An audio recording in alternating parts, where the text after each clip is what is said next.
16, 7, 13. Okay, got some good ones in there. Volred? 6, 9, 16. 69. Okay. That's he wishes. Yandre? 8, 10, and 10. Par for the course. Okay, Caleb. 14 to natural 20. All right. If only those natural 20s came early, so that way you could use them on the ritual. Okay, speaking of rituals, when last you guys met, last session, you guys had talked about throwing together some rituals to reach out for some divine help to fill in some of these blanks. You specifically mentioned the lesser deity Corollo, god of dreams, fate, and mysteries, and then also Edoron, one of the greater Akari gods of magic, mystery, and mysteries, knower of the unknown, and such. So, you guys, I believe, since we just clarified earlier, you're going to try and hit up Corollo first. But I think you guys had some questions, and then Edoron. But I think you guys had some questions about what exactly the purpose of each of those rituals was. Should I go ahead and give a general background? Yes, if you don't mind. Okay. So apply this background as needed to each of the rituals, since I don't have the exact, this is for this ritual, this is for that. But the general backstory here is last session when I went to that you saw Sister Agatha. Or Sister Agatha and got all the information. It seems very clear that, it seems very probable that Volred struck some sort of deal with the goddess Cavail to probably save my life at the expense of others, which would make sense why Seleucia is terrified by me. We don't know that, of course, but what we do know from the last ritual was there was a memory of presumably Volred in a building where a family had been brutally murdered. There was a dark figure in black robes and a mask, which meets the general description of what these shades of the goddess Cavail look like, handing a mask to presumably Volred, or whomever that memory's, first person vantage was.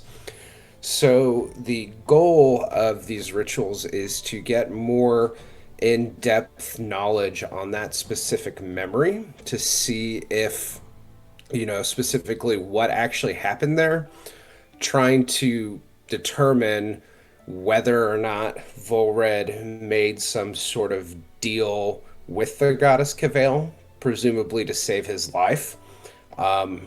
Another thing uncovered last week was essentially leading that the sort of curse that I was hit with presumably would be related to one of the shades attacking me.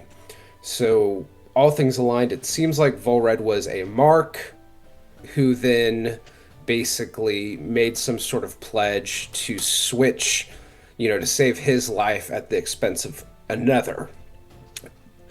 Back to who that other could be, it's presumed at least to possibly be Seleucia, which is why she probably has some sort of, why she communicated last time that Volred was going to kill her.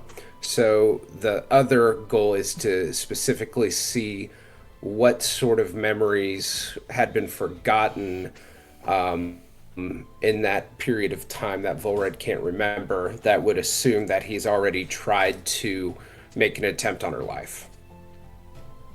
End recap. Okay.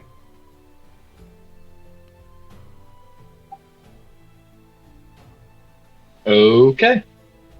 So, with that in mind, do you have what you need to plan out these rituals, Caleb? Muted. Oh, okay.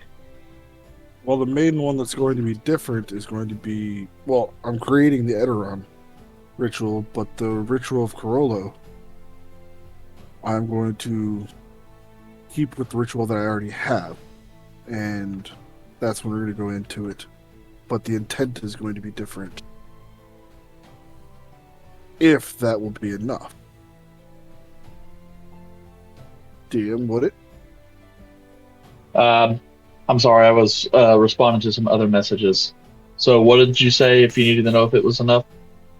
Well, I would do the ritual of ascertainment that I already have set up. That we already have set up for Corollo. Yeah, well, the rituals of ascertainment are kind of dreamlike in their own way, so they require an awful lot of interpretation from you, and normally are designed to bring about a person's representation of a person's inner self. So you could use that as a base. But the information you would glean would not be nearly as specific as what Volred is asking to produce. Okay.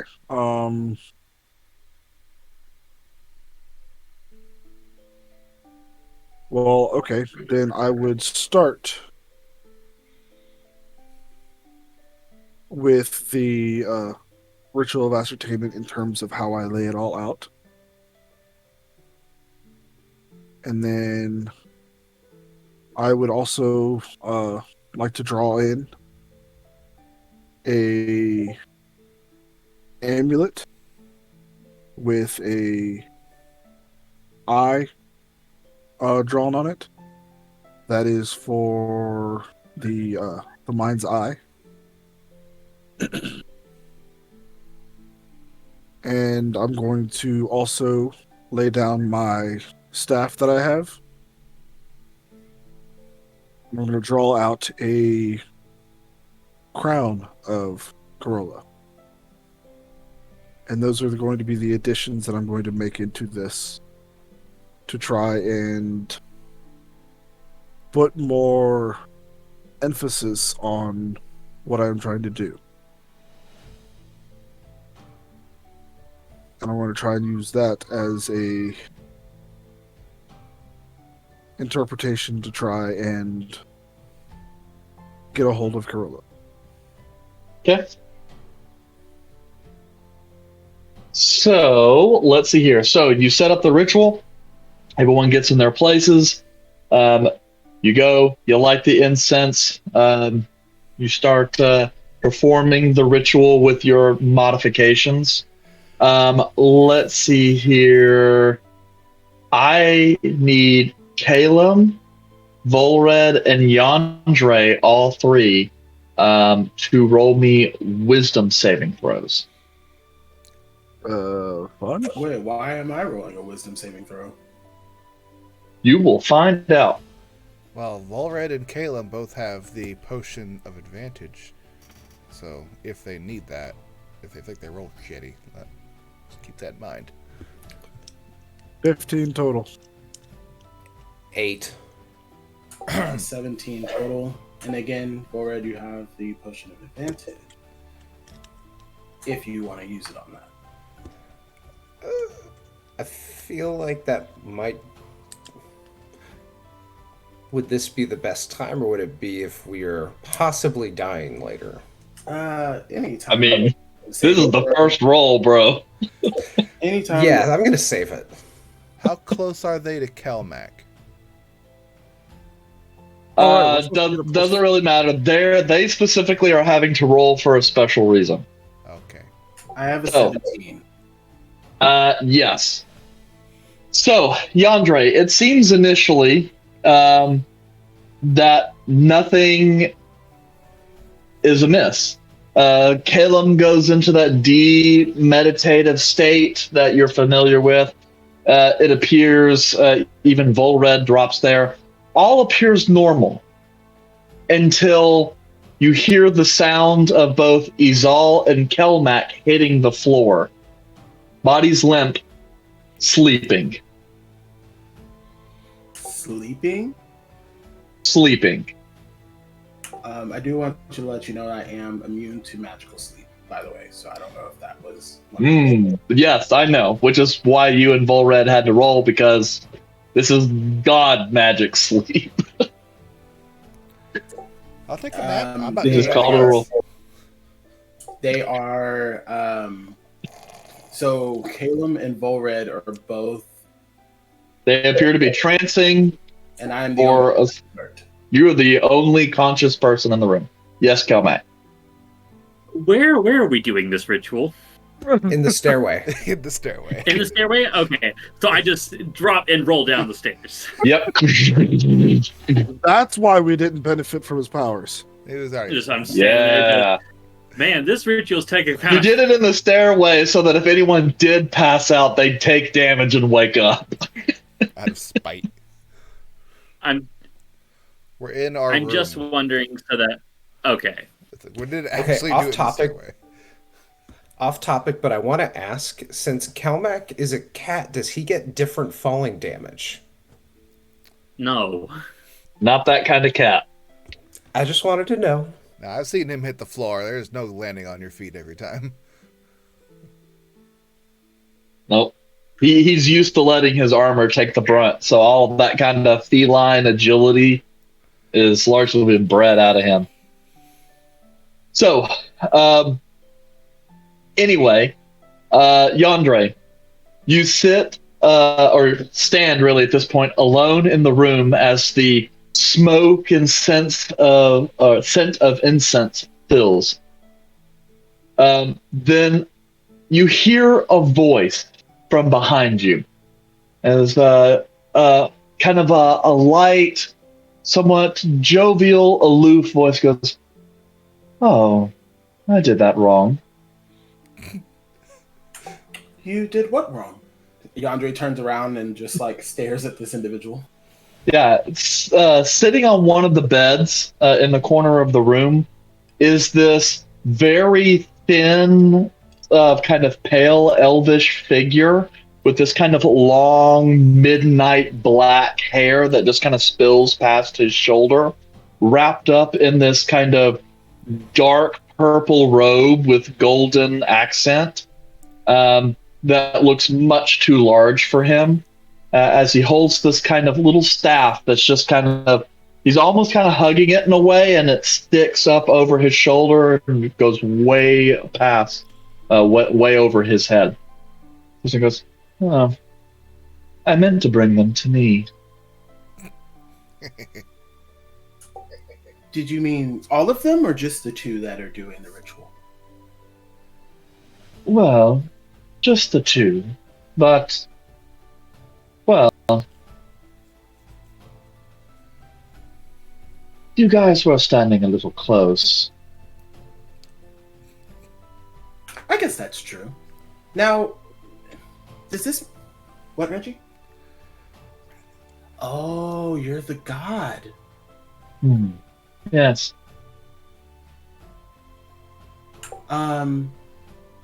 So are you going to wake them up?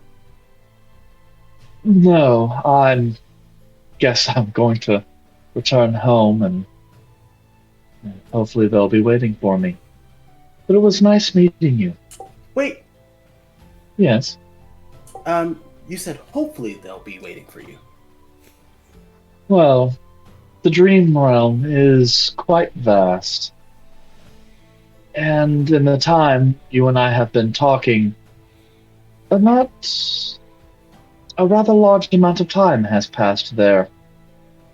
If they are wanderers, well, that could be a problem. Is there anything I can do to help them here?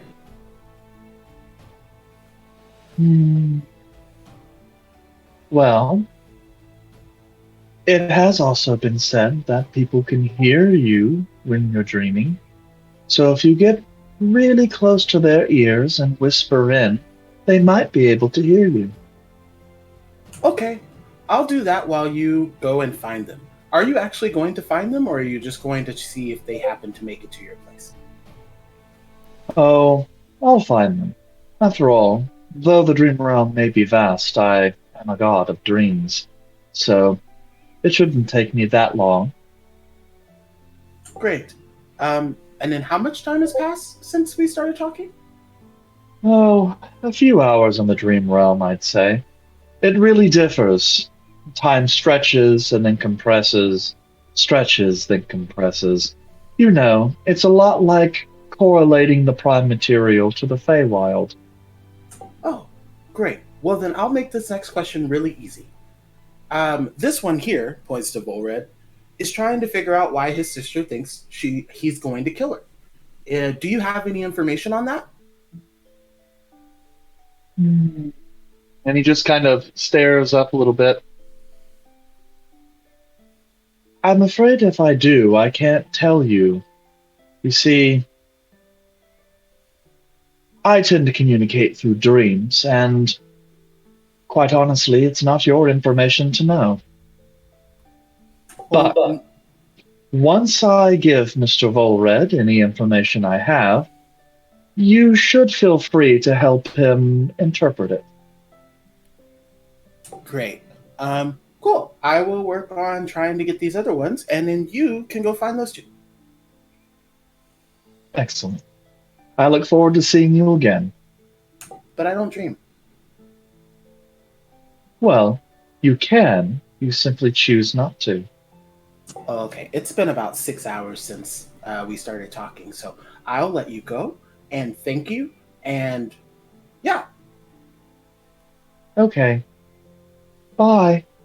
And you see his body just kind of go and just become mist. Well, that was peculiar.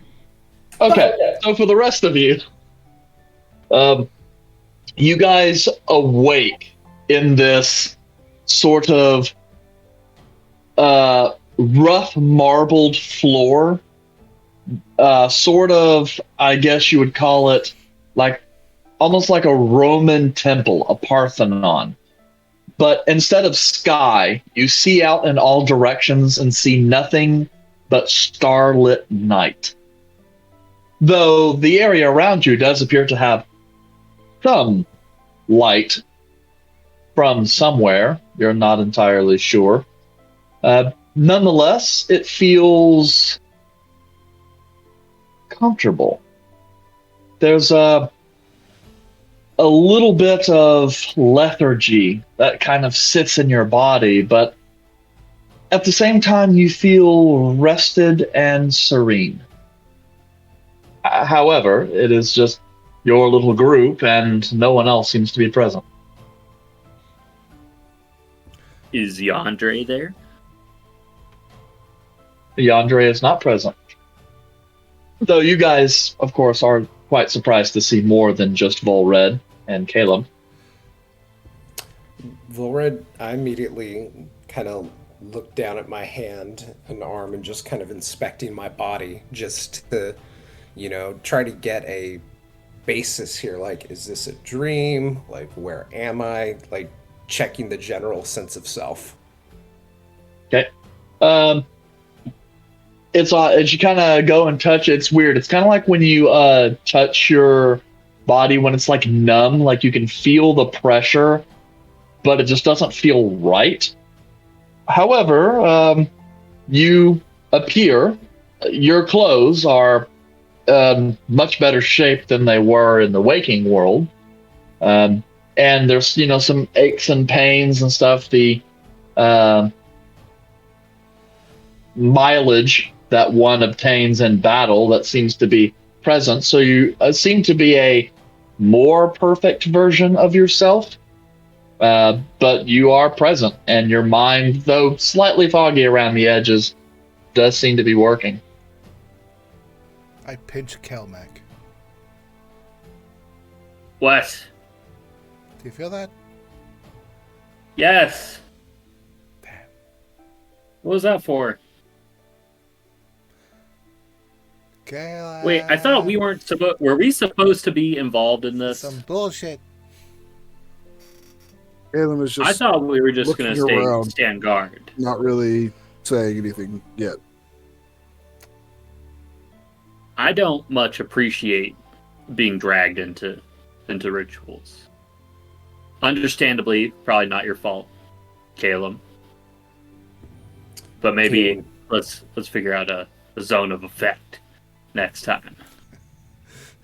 Is there a way we could send these two back, Caleb?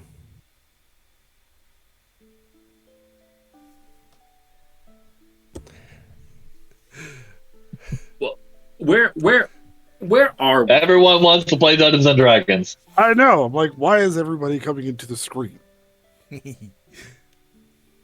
So, Caleb, how do you send them back? I don't believe we can. I think we got pulled because I was the conduit and we all got pulled. Or can you like just separate us from whatever's going on, and we can just, I don't know, go back? Did we get teleported? Stops listening and starts walking around. Okay. Red, look at me. Look at me. Yes. We do not know where we are, and we do not know the rules of the location that we are at.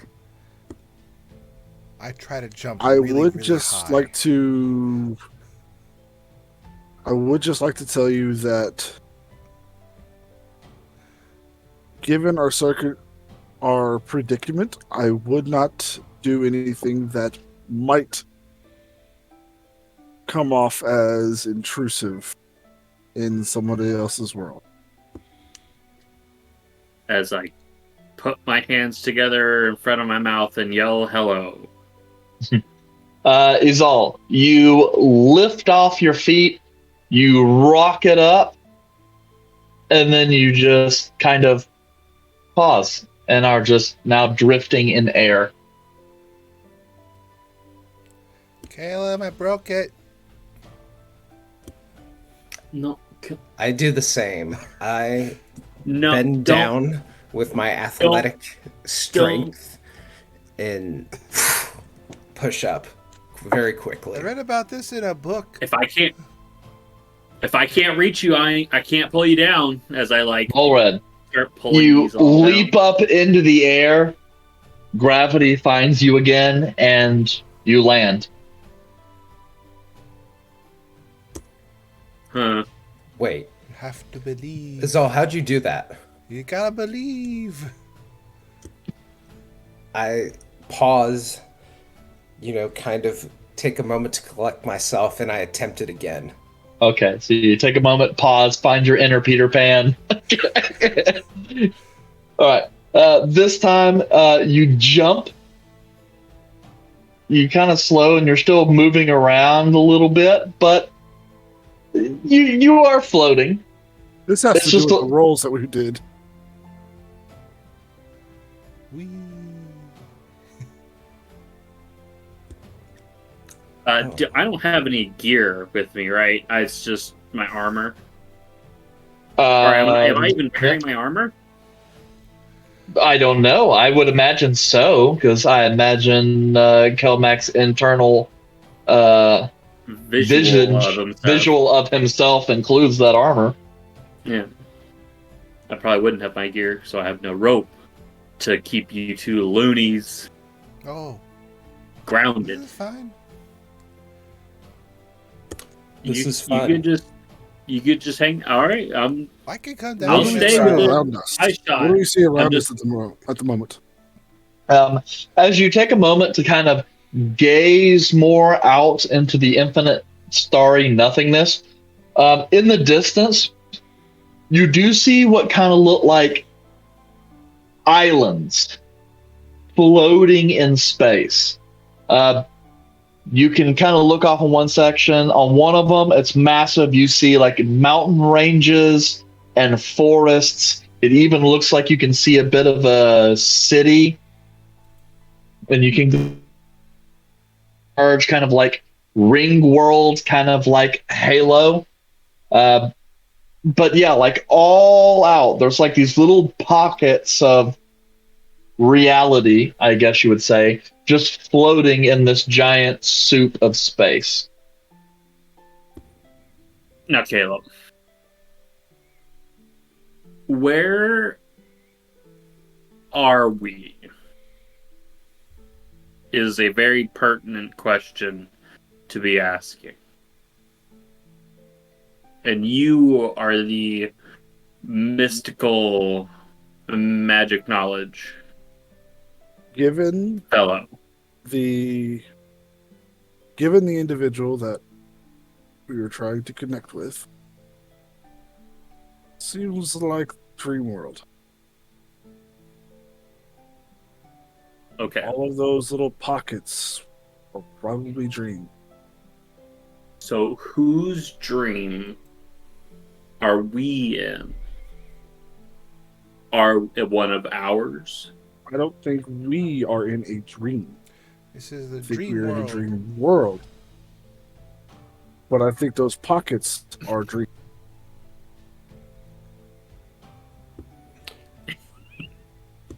What Caleb if I hears were to- disembodied children.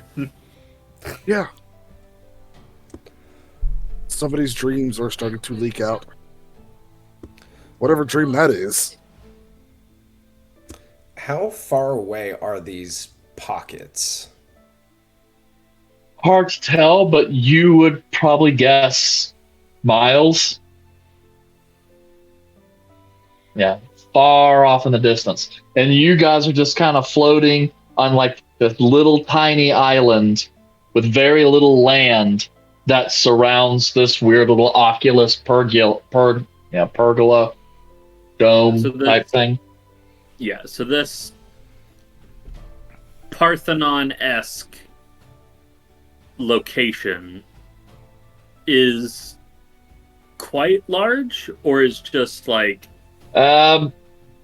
In 40 by 40? yeah, probably about 40 by 40. Okay. I will not. Large enough to be a gathering space.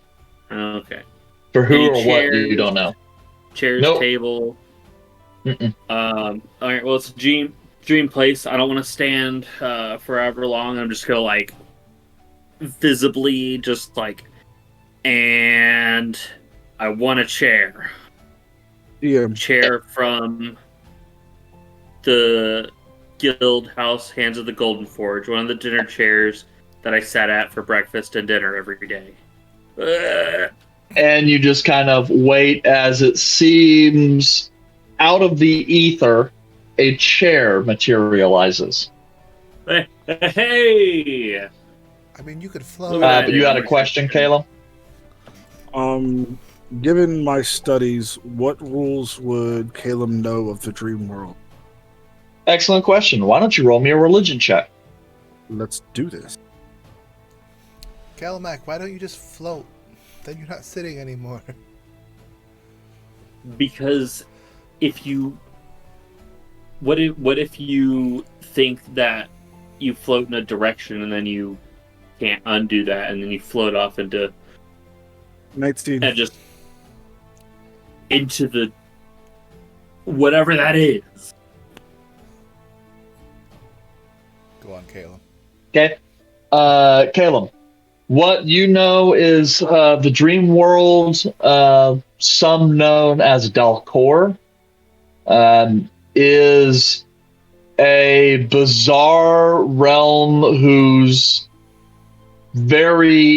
the very physics and matter of reality in this world is entirely created from thought. In that sense, with a strong enough will and inspiration, one can accomplish just about anything within their own confined dream space.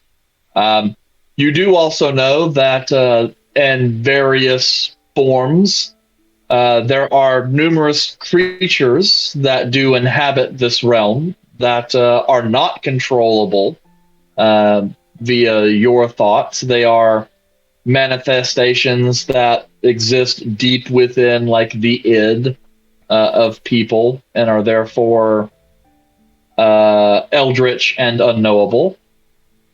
But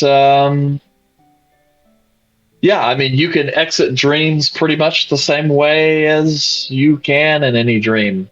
Dying, uh, or being receiving a great amount of damage, being some of the more common.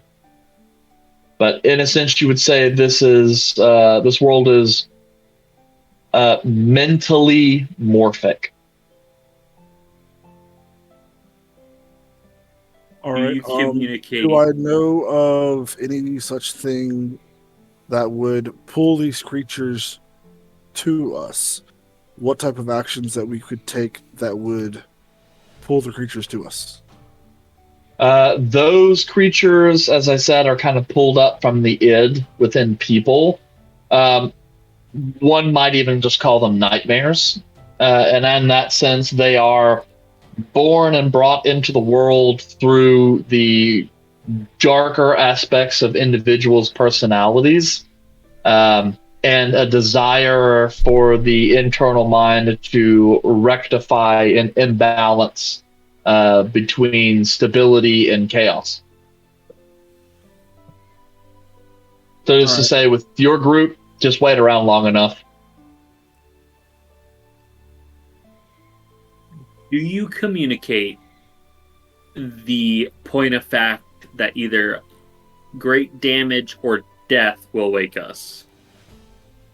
Yes. No. I also No. He's all What? can't do it. I'm not I'm letting also you. about I'm to not letting say you kill that me. there's also monsters, nightmares, essentially, that, given enough time, can be brought forth by either thoughts or somebody's nightmare near us. Okay, then I gotta go. So you decide how you want things to go.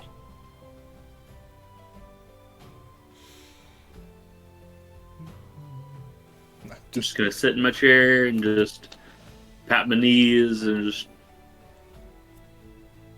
Just floating in a Do, circle, do, just kind do, of do. rotating like a clock. Okay. Is there anything? Are you guys just gonna chill? Is there anything you guys want to do while you're waiting? I mean, Oh, we're I'll waiting see for if there's Yandere to any. quit talking to that god in the other world. I'm also going to see if I can summon books from the astral plane from the immortal plane that I would not have access to. I want to see if I'm able to pull them here, if possible. Have you ever tried to read in your You're dreams? able to produce. Yeah, you're able to produce books that you've seen, and they possess whatever content you can recall. But mostly they're just kind of echoes of things in the real life. So you might have seen a book, but if you haven't read it, then when you go to open it, they're just blank. KLM. That makes sense. I was just checking. Yes. Because I'm upside down now. This reminds me of the story I read of when my grandpa and his group all went to the dream realm and they did this stupid shit. Do you plan on doing stupid shit? No, I'm just kind of chilling. Oh, we should be able to make stuff, right? I concentrate. Yes. I just clearly gestured with a chair I made. Yeah, Just but that's a chair. That's boring. I try to concentrate. I and created create. a fabulous arc staff that is mundane and everything. It just looks fancy, and then I dissipate it. I replicate the full Dante and all the knowledge I have of it, of basically what it looks like. Volred pauses, puts his hands together in front of his face, and kind of looks down, strongly concentrating. And then, out of nowhere, a giant Volred-sized bottle of cognac appears. all right. Of course. I'm gonna go check and see if is this just a symmetrical circular meeting area. Mm-hmm. Izal? Ooh, What is that? this is what this one's supposed to look like, and I operate the black metal axe. Like, this was Axel's axe that he made, and it's really cool, but no one knows where it's at. I've always wanted one. It doesn't do anything. Can I see it? I float it to you. Nyeh.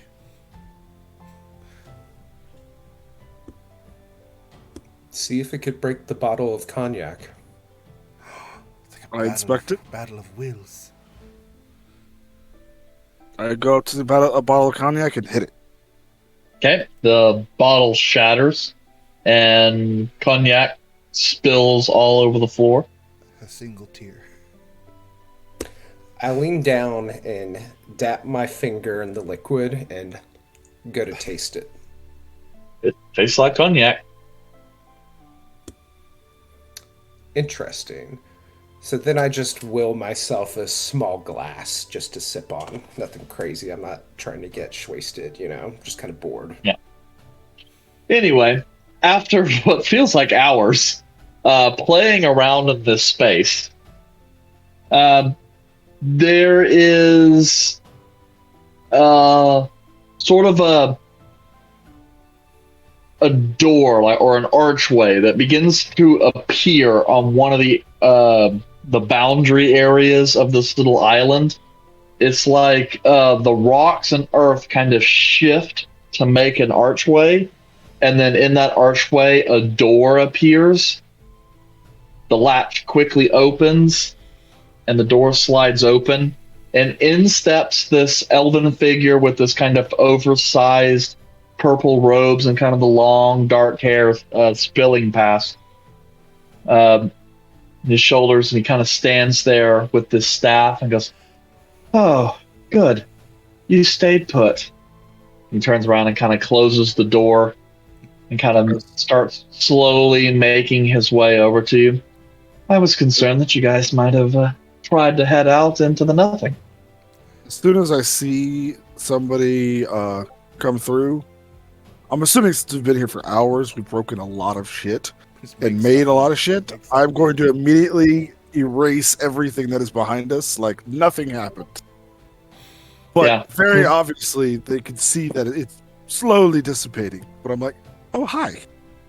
I We didn't do slowly that. float back And down. he's kind of looking around going, don't worry about it. When you all wake up, this whole place will disappear anyway. So it's just a playground of sorts. Just Well, holding anyway, a giant And he goes, Claymore. snaps his fingers, and then kind of like on the floor, like this large rug folds out, stone table and chairs drop, as does food, and like these little candelabras come up and fire. Okay, well, you might as well have a seat. I won't be able to keep you here much longer. Why have we been here so long? Yeah, sorry. First, I meant to only bring your compatriots here, gesturing to Caleb and Volred. But unfortunately, the rest of you got drawn in, so I attempted to meet you, and we kind of overshot each other, and I landed in the prime material with your friend Yandere. Nice individual. Anyway, we had a conversation, and, well, I figured it was time to come and find you guys. Well, it And is nice to meet you. My name is Caleb. And I point to Red. I'm Volred, or Darelove, if we're being technical. Yes. And I point to Izal and Kelmac in turn. I'm Rizal. Well, that's good. Nice to meet you all. And at this point, he kind of comes over to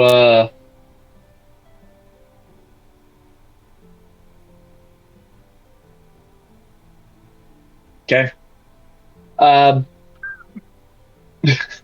There, he kind of comes over to you, Caleb, and then kind of is like looking at you. You see him kind of set his staff off to the side and let go, but it's still kind of standing straight. He kind of reaches out, kind of grabs towards your face and is kind of smushing it and kind of just inspecting you very awkwardly. And then he kind of takes these long looks into your eyes. Yeah, I thought so. Well, this is quite unusual. Kind of reaches and pulls back the staff. So, I suppose you'll want some answers to some questions. Yes. One of the questions is, why did you squeeze my face? Well, that's interesting. But I suppose if I have to, all of a sudden, poof, Izal and Kelmac disappear from the space. And the two of you rocket forth back into the waking world as Yandere stands over you with a pitcher. I like kick flip up. I didn't have enough. I didn't have enough diamonds to revive all of you if you were to die, so I figured it was important for me to leave at least Caleb and Volred there. Oh, You're gonna die there? Well, I don't know if they're going to die, but I did hear some interesting things about waterboarding in the Prime, and I figured this might be the best opportunity to try it out. Well, I can tell you that's not how it who works. the hell has Yandere been in contact with? It's Reggie. It's all Reggie. He walks around with dead people, Well, I thought I was just supposed to pour water into the mouths of people. So, like, I lead over and start pouring more water into Kelmec's mouth. Who's blatantly awake? He's just, hey, It got you to wake up. thank you. Wasn't that bad over there, though? Or just Yet, I think that's Just sit up. a horrible turn for the worst if things happen. Oh, thank you. No problem.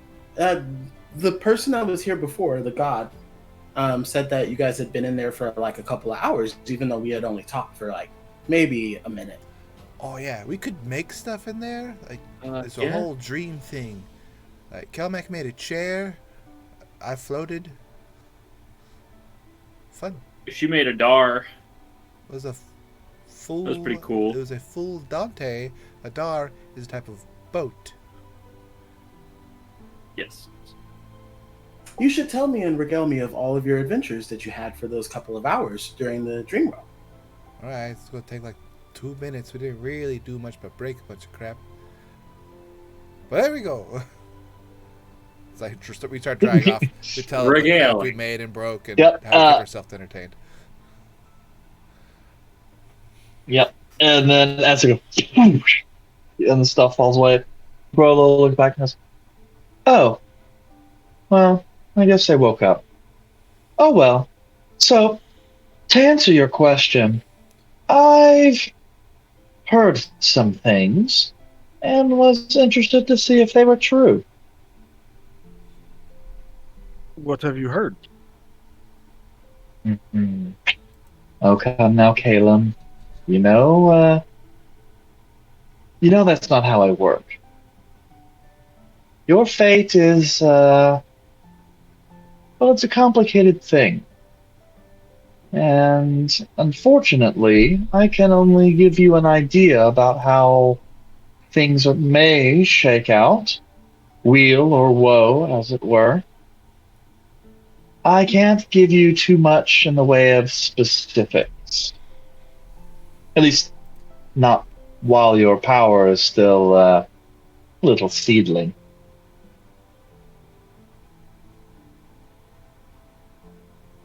I will try not to take that as an insult because of the vast difference in our power.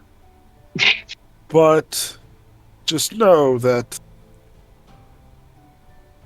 that hurt a little bit. Is that what you're telling him that? Yes. He sits and goes, I just got called a seedling. well, he sits and goes, I wasn't referring to your magic, child. Or I guess you could say, I was, in a sense. Oh well, I suppose that little path will become clearer as you walk down upon it. Um, and then kind of looks over to Volred. Now, it's my understanding that you have some questions that need to be answered. I suppose I should say I'm not aware how much Calum has told you about me and the way I work. And I am a god of dreams and prophecy and fate. I can show you things, but the things I show you are only representations of the truth. They require a bit of interpretation, and you might not exactly have a reliable translation yet, if you understand. It's necessary, you see. The threads of fate are very complicated and honestly not for mortal eyes, so a bit of abstraction has to be done so I don't fry your feeble little minds. Did you just call me stupid? No, but compared to the kind of powers that I deal with, your bodies are weak and frail. I can understand that. Calum, can you remind me in particular what the goal was in this particular ritual of what I'm trying to learn? I want to make sure that I am inquiring the correct question.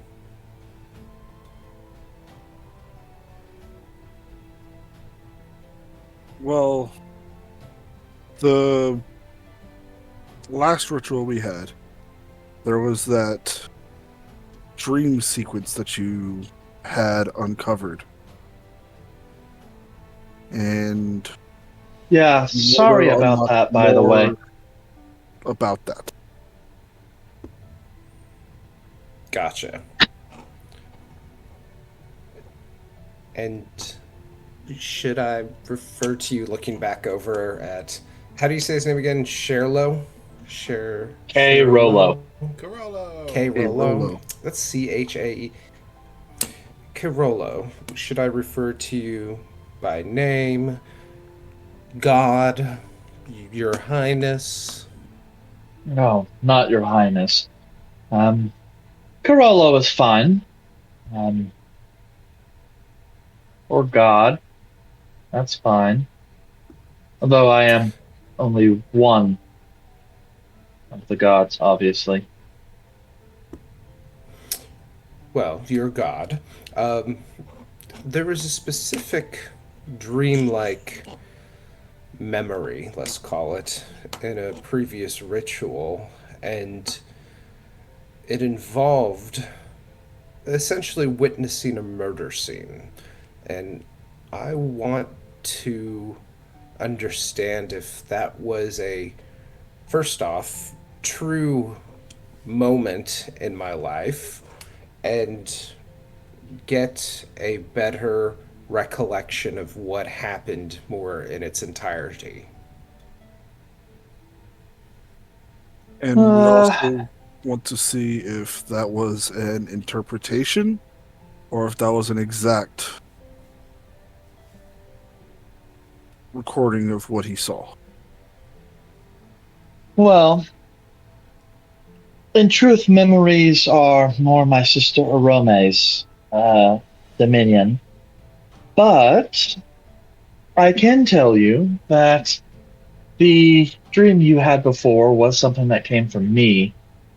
And as I said, it's not exactly truth so much as how you perceive it. Um, I could send you back, and since we're in the dream realm here, you'll have a bit more control. But please understand that since you are now in the dream world, that added perspective comes with its own risks.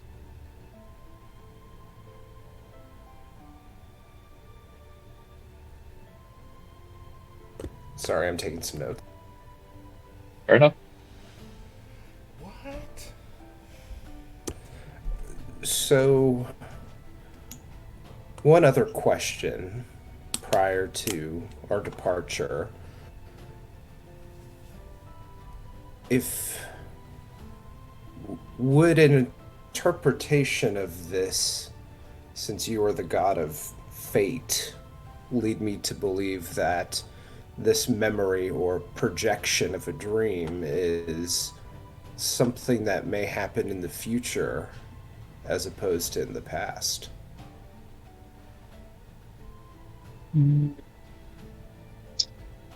I suppose the easiest thing to say is that the future is not set in stone.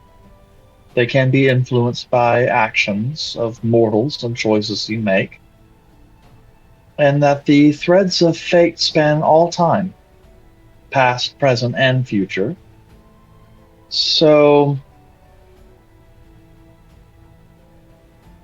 one could say that it is in the past, but also a potential for the future. And if it is part of the past, then there are some things that remain unchanging. But if it's part of the future, then you can change much any or all of it you want. Understood. And essentially, you would not be able to tell me specifically if it is past or future, and it is up to my interpretation. How best to explain? I suppose it is better to say that the vision you had is a seed born of your past. After all, it is constructed from things that you know based on your own experience. However, the exact outcome, the things that you witness, are not always part of your past. Some of them are projections or fears you have about the future that haunt you in the moment. So I suppose you could say it's a column A, column B scenario. So it's a mix between both. That The is what I sequence just is- said, yes. I was clarifying. So how do we differentiate, or can we? Oh, you can certainly differentiate. That is where the interpretation comes into play. As you go through, you'll have to take some moments to contemplate your feelings about things. I suppose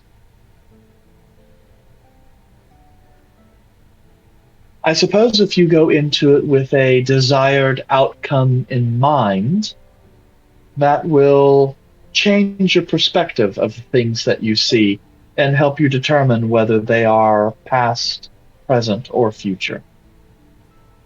But also keep in mind that the dream world is morphic based on the dreamer's mind. So if you don't keep a tight rein of your emotions and your thoughts, you may find the dream changing as you move through it. So I need to attempt to stay as relatively calm as possible. I would say stay focused on what you want to learn. Okay. Well, okay then. Sorry. Normally I communicate through dreams and prophecies, so I'm a little rusty on the whole interfacing thing. Not very many people have been able to actually summon me, and especially considering we're outside of a full moon. But, wow. Yay.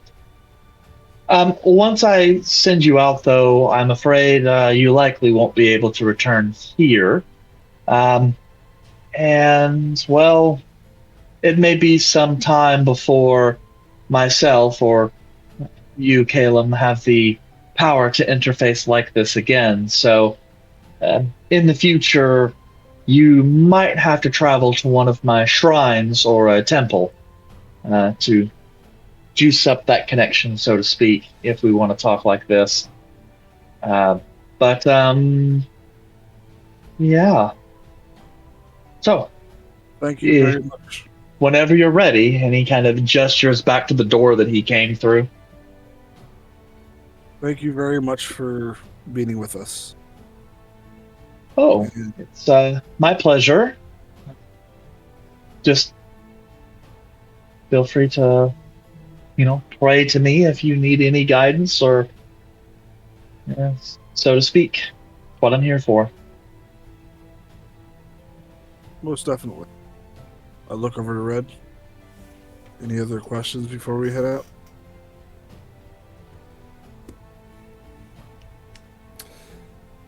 Being that you're the god of fate, would you be able to ascertain if my fate has relations with contracts forged with other gods, perhaps?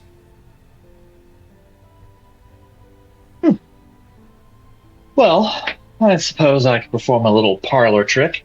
He kind of like reaches into his robes, and you hear a little bit of rattling as he pulls out what looks like some rune stones, gives them a good shake, and just kind of scatters them on the stone table. He's kind of like looking around. He's kind of judging the distance between them, the way they land.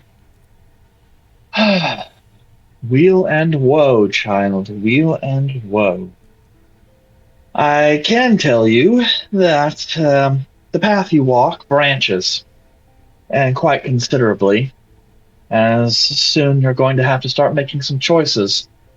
And these choices will determine whether or not you're swallowed up by darkness, and, well, bring great harm to yourself and those around you, or if you will move on towards a brighter future. I will tell you, though, based on what I see here, some of that is going to come down to your ability to forgive both yourself and people you have wronged and have wronged you. So, I will tell you, however, regardless which way it comes, the decision will come soon as I see that darkness getting ever closer. So, well,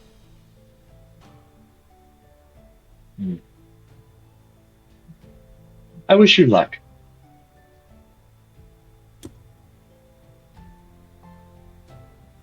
Thank you. And, like, internally, Volred's just like, the fuck does that mean? Asshole won't tell me anything. Fuck. These things are best handled through dreams. Thank you. Caleb, I am ready.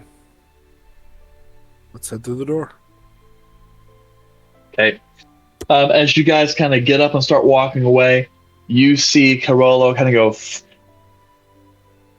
and as that happens, you start seeing cracks appear in the dome as they start snapping.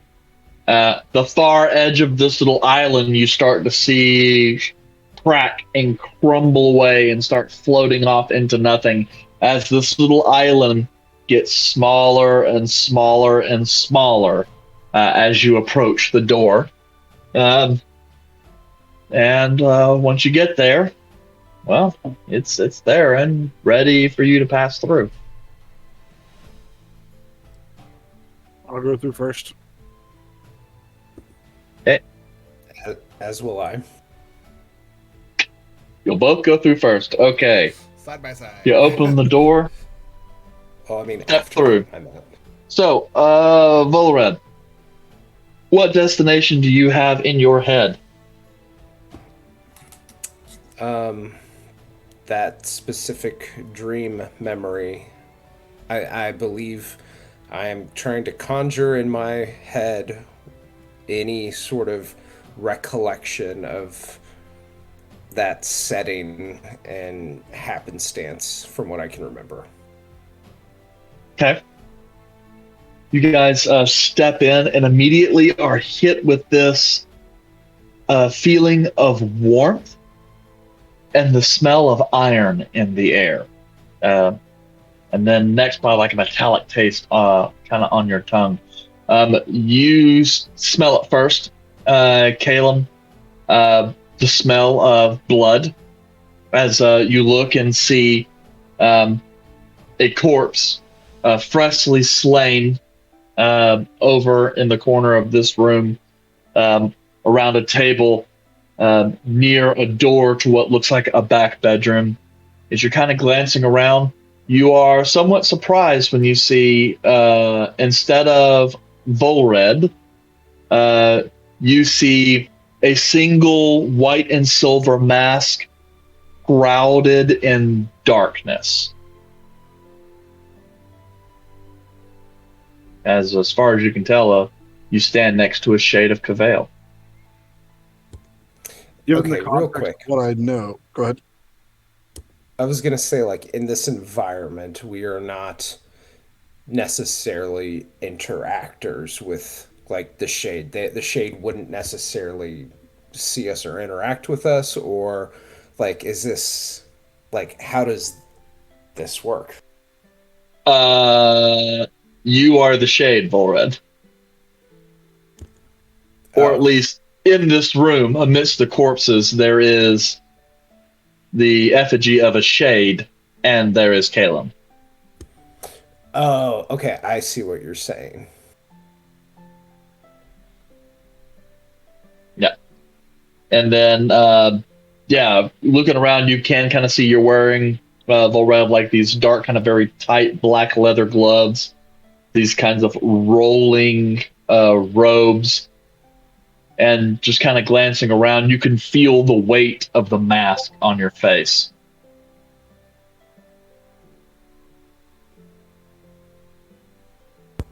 Well, I look over at Caleb and Given the kind of context of say- what I already know, Caleb would still take a half step back and have a quizzical look on his face. He wouldn't say anything yet.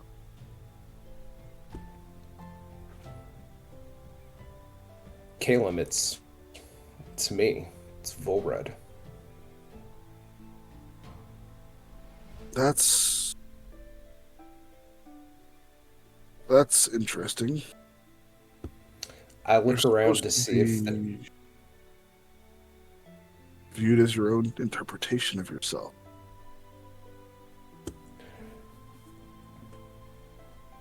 Oh, well, do you see me anywhere else? I'll pull out a mirror that I have, and I'll show you exactly what you look like. I peer into the mirror and then attempt to take the mask off of my face. Okay? As you do, it's your face. Well, I guess this appears to settle the first question, which I am this. So, what else is in here? And as I start looking around. Okay? A question for clarification. Mhm. Red got all the information about the shades and all that without the rest of the party, correct? Kelmac was technically in the vicinity, but looking at something else. Okay, so has Red said anything about the shades or has that been something that he has kept close to the vest so far? Well, I don't know. remember, the we Right. the basic seed we know. So you would have been in that ritual to see this same person the first time, as well as the very brief description of the shades when we spoke to that person in the bookstore back in Kiosa. Okay. So I think it would be assumed that you would come to the conclusion that, well, context clues, you're probably a shade. All right. Well, in that case, Caleb's response would be, I guess that answers one question, possibly, and gives many more questions. I admit this is not, well, this is a peculiar feeling. I don't feel very comfortable right now, but I also don't know how to feel based on what our God just told me about staying, well, centered. I guess I need to just accept this base uncomfortability and move on in our investigation.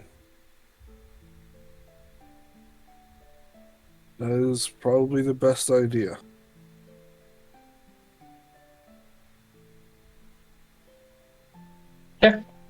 Well, as previous, you guys stand in what is kind of the borderland between an entry area and a dining room. This whole place is like a 20 by 20 foot cottage. It's got like an L shape with the back room being a separate room. You can tell the front that opens up to like a kind of a street area comes in to kind of like a living room. Off to that side, at the border, like where you're standing at now, is kind of a small dining table. Just past that, near the door to that back bedroom, is a small kitchen, and then that back bedroom lies beyond that.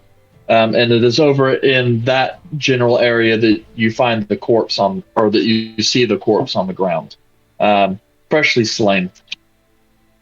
But what do you guys want to take a look at first? I want to go and look out the window to see if I can make any sort of distinction on where I am. Like, where is this building? Okay. Roll me a history check.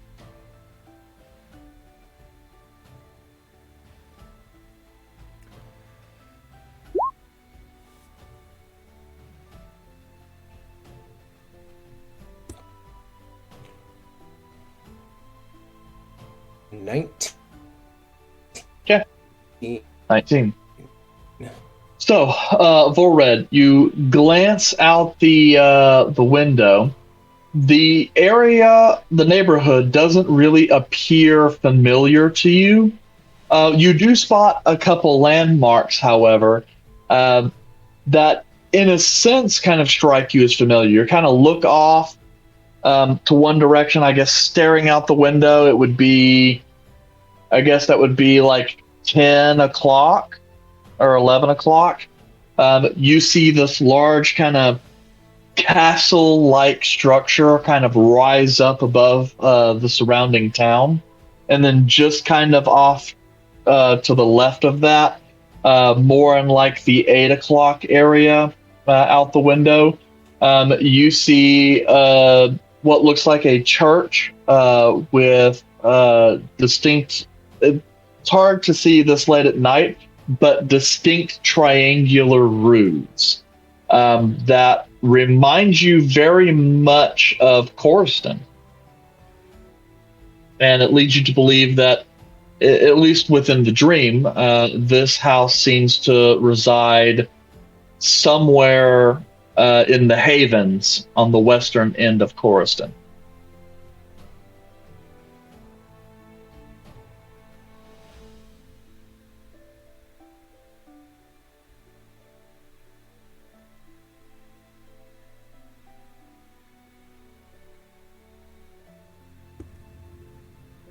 You said on the other side of the Okay. house.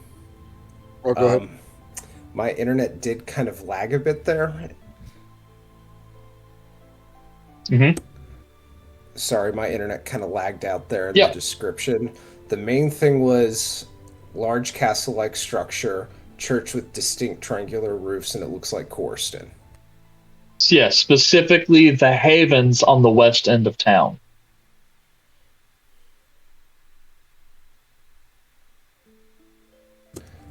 And had we particularly been to that area previously? You guys have visited that area a little bit of south where you're guessing you are is where Crocus Manor is. You guys also went to a bar out in that area, which is partly kind of how you recognize it. It's purely residential, not much going on out there other than that. And as far as you can tell, the town does not look materially different than it does in the present, and that may just be your brain filling in details. Okay, so I give that information along to Calum and ask, is this particular place somewhere we've been before that you can recall in Coriston? I take a look, and I go out, look out the window. Is this something that is this somewhere that we have been? Similar, you kind of get a sense looking around him saying it's Coriston. You get a sense of where the house is located in Coriston. You don't recall ever being in this house specifically, and you don't recognize any of the buildings out on the street. So you may have been near this place, but haven't been here, this immediate vicinity, to your recollection. And yeah, I would relay that to Red. Huh.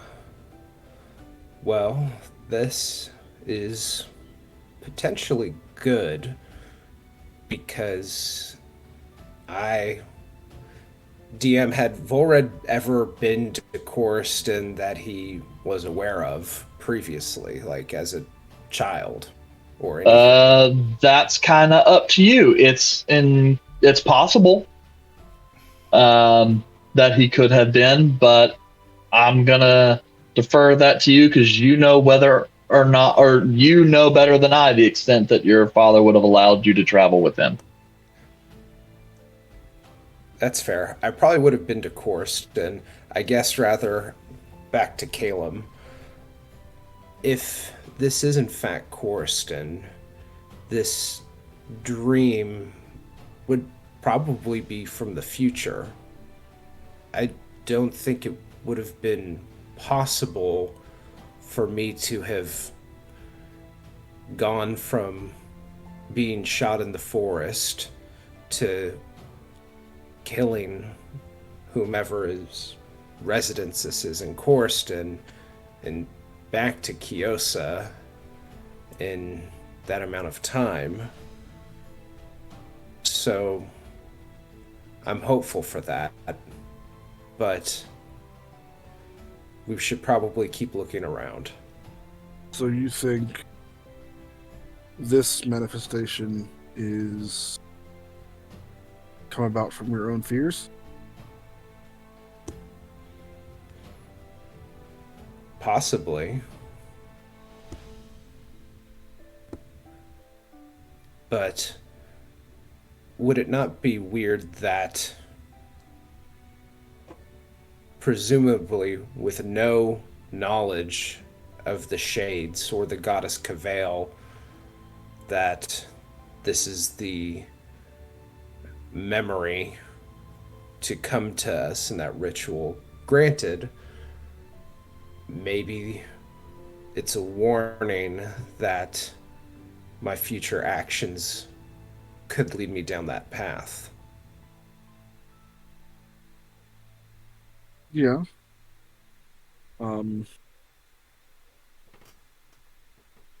Or could serve as a warning beacon for us to try and help somebody. But given recent knowledge, now you are pushing that knowledge into fears. And that is why you are what you are. I don't know why it was given to you, this dream. I don't know. But Well, I hope to find out. well, our friend, our god friend, did say that I need to come with terms of forgiveness to myself and others, and that a decision was looming that would essentially create a good versus evil branch of fate. And I'm interpreting this as a warning of, essentially, I need to learn to forgive myself and others, presumably someone specific.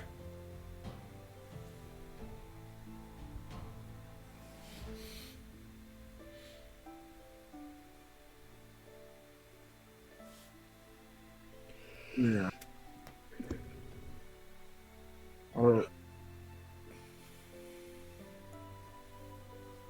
I tend to agree with your assessment.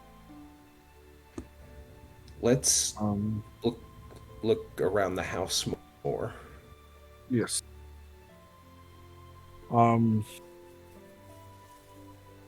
Is there anything different from the original time that you had this dream and this time?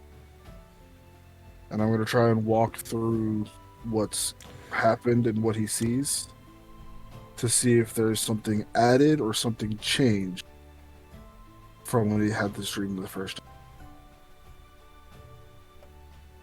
time. Okay. You go through. It's hard to say exactly. Volred's flash there was very short, moving from the kitchen dining area into the back bedroom, all the blood. You do see at this point in time, it looks like there is dinner set on the table, so this is a lot more of an interactive experience. You look into the living room area and you can actually see what looks like a small family portrait.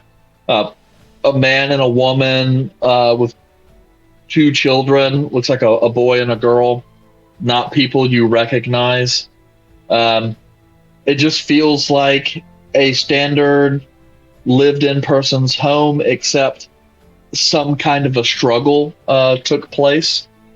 As you make your way around to the kitchen area and take a look, you're first to notice it, Caleb.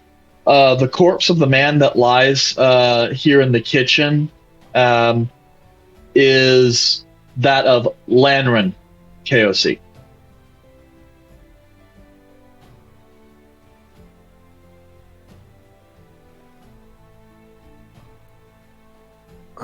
That's interesting.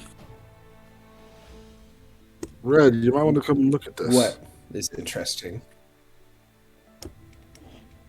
Sure thing. So I walk over and look at the body. Yep. The body is of your father, Lanran, dressed still quite nicely. He looks as though he has an arrow in his back and that his eyes have been gouged out.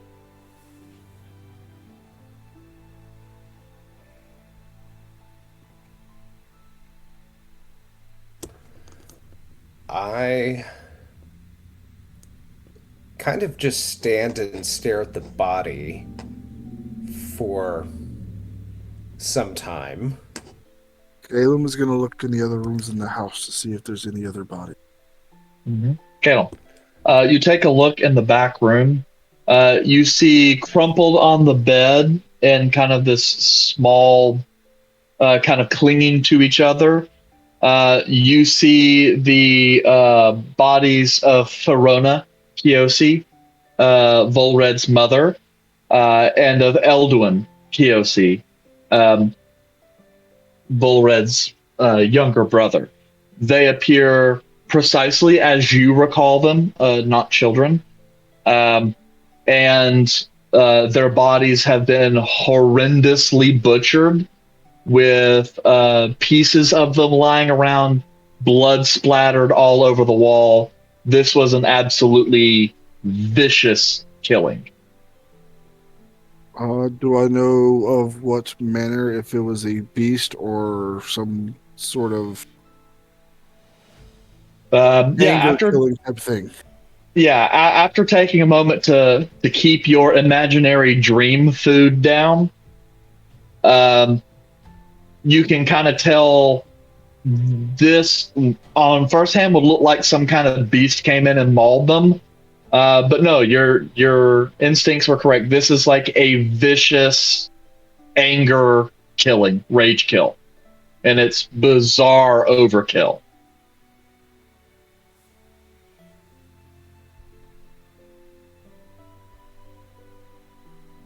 While he's doing that, okay. I will check and kind of, pat down the contents of my body to see if there's anything on me. You said I was carrying a weapon, correct? You were not. Okay. Is there anything that I find amongst myself? Yes, as you kind of pat in a little bit, you do feel a small object, and as you kind of like pull it out, it appears to be a book with kind of ink black leather binding and pages that are about the color of bleached bone. And as you kind of open it up a little bit, it's got strange writing in it in an alphabet you do not understand. Yet it hurts your eyes, giving you a little bit of a migraine to look at it. And so you can't look at more than a dozen or so characters before you have to kind of look away, as it kind of makes you ill to look upon the book.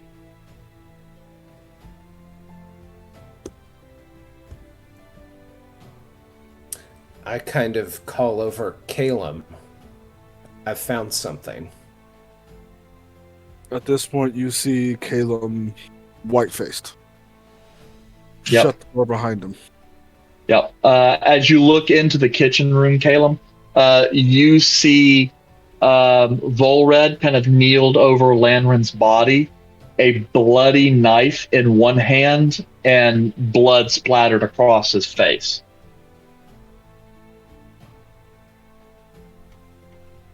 All right. Blood was not across his face originally, correct? Correct. Just making sure, because that.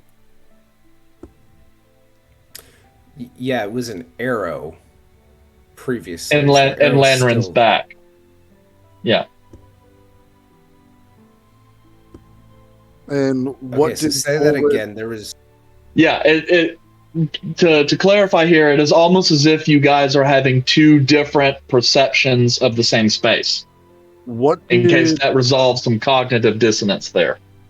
What did Red see? And I saw him with a dagger and blood. You saw Red with a bloody dagger and blood on his face, kneeling over Lanren's body, uh, essentially looking as though he just killed him. Whereas from Volred's perspective, he's kneeling next to his dad's body and with an arrow in his back, holding on to a book, looking up at you.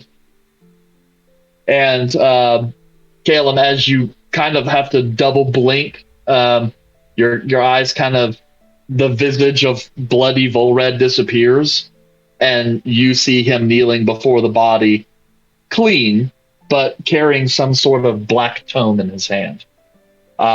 And the sight of the tome, you don't know why, but it causes you to get a little bit of bile taste in the back of your throat, and the hairs on the back of your neck stand up just a little bit.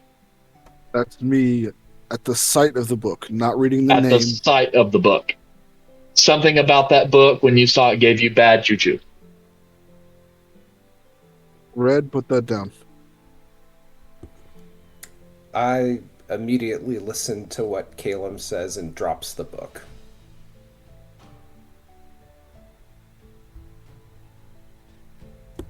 What? This is very peculiar. When I first looked at you, it looked as though that you were standing over your father's body with a knife you had just killed. And then my vision changed to you holding the book. And when I saw the book, I immediately got sick. And this is Caleb now looking above Red so that his sight is not on the book at all. And given what just transpired, I will open the door again to the back room.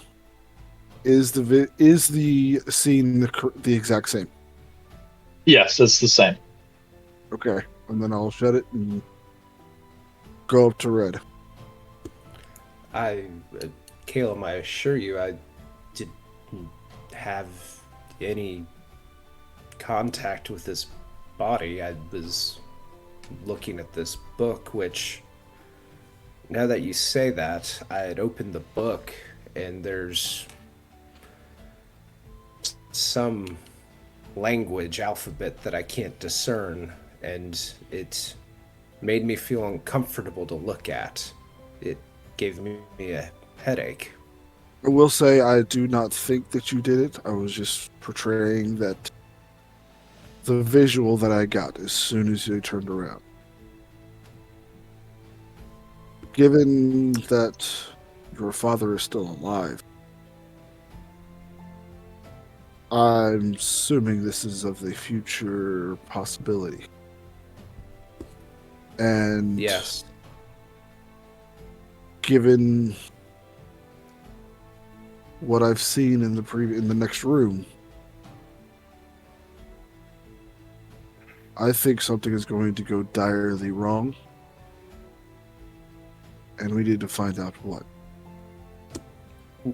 What's in the next room?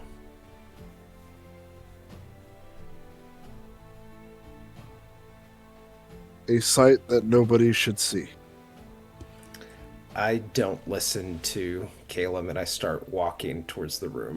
As soon as Red gets up, I'm going to put my hand on his chest. Not to stop him, but to hold him for a moment. Remember your emotions. I'm not going to stop you. But remember from what you see that it is not true as of yet. It is a possibility that we can stop. And then I move my hand and I follow Red. I paused at that moment to kind of recollect my mind with a hesitancy of, oh shit, I'm about to see something. And, Volred, seeing the corpse of his father, does prepare himself to see the bodies of the remainder of his family. Well, the remainder, So sans I the walk up to sister. the door and open it, and what do I see? As stated previously, you see a gruesome butcher's yard of a room. Your mother and younger brother butchered, um, and pieces of them lying about the room, blood splattered everywhere. Virtually, there's nowhere to stand where you're not uh, covered in their blood. Um, and as you're kind of glancing around, you instinctually, considering this is pretty much where you were standing when the last vision wrapped, you glance off to the right to see that small mirror just right by the door, and you stare at yourself and your face covered in blood, and you've got these kind of black, kind of necrotic veins going up the side of your neck into your face.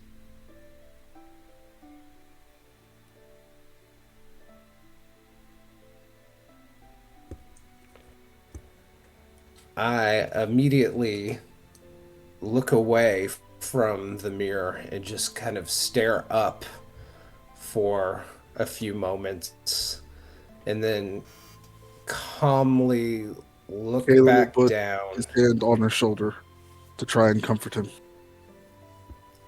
And as I move my head back down, I glance through the room, trying to not look directly at the corpses to see if there's any other evidence of interest. DM, just a question. Mhm. The glance that I took outside, if I were in Corston right now, would I be able to triangulate myself to know exactly where this house is? Yeah, pretty good intelligence. Yeah, you'd probably be able to figure it out, at least within a city block. Okay. Then yeah, I got that information. Going into that, backing out of the room where his mother and brother are, looking over to that book again. Am I able to try and read the name of the book? It has no ornamentation on front or any kind of title. It's just knowing what you know of the planes, it feels otherworldly, as if it was invested in energy not of the prime material. So, me knowing what I know, would this book have been present, or is this a book that is being pushed onto this dream? Well, wisdom isn't really your strong suit, but based on its prevalence, you can reason, based on your intelligence and what you know of dreams. You've studied some of the prophecies and tenets and teachings of Carollo, and dabbled in that quite a bit over the years. The book may be a physical object that is being pulled from Volred's mind as if it has some sort of significance to him, even though he may not know it. Or the book could theoretically represent something other than a book that, again, is important in Volred's mind and is somewhat tangentially related to this experience.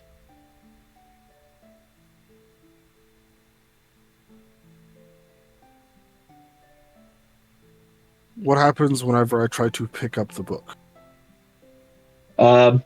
As you touch the book, you feel like these little pinpricks of discomfort go into your hands, almost kind of like your hand was asleep and the nerves are just kind of waking up again. So it's really uncomfortable. But barring that discomfort, you can hold it and touch it.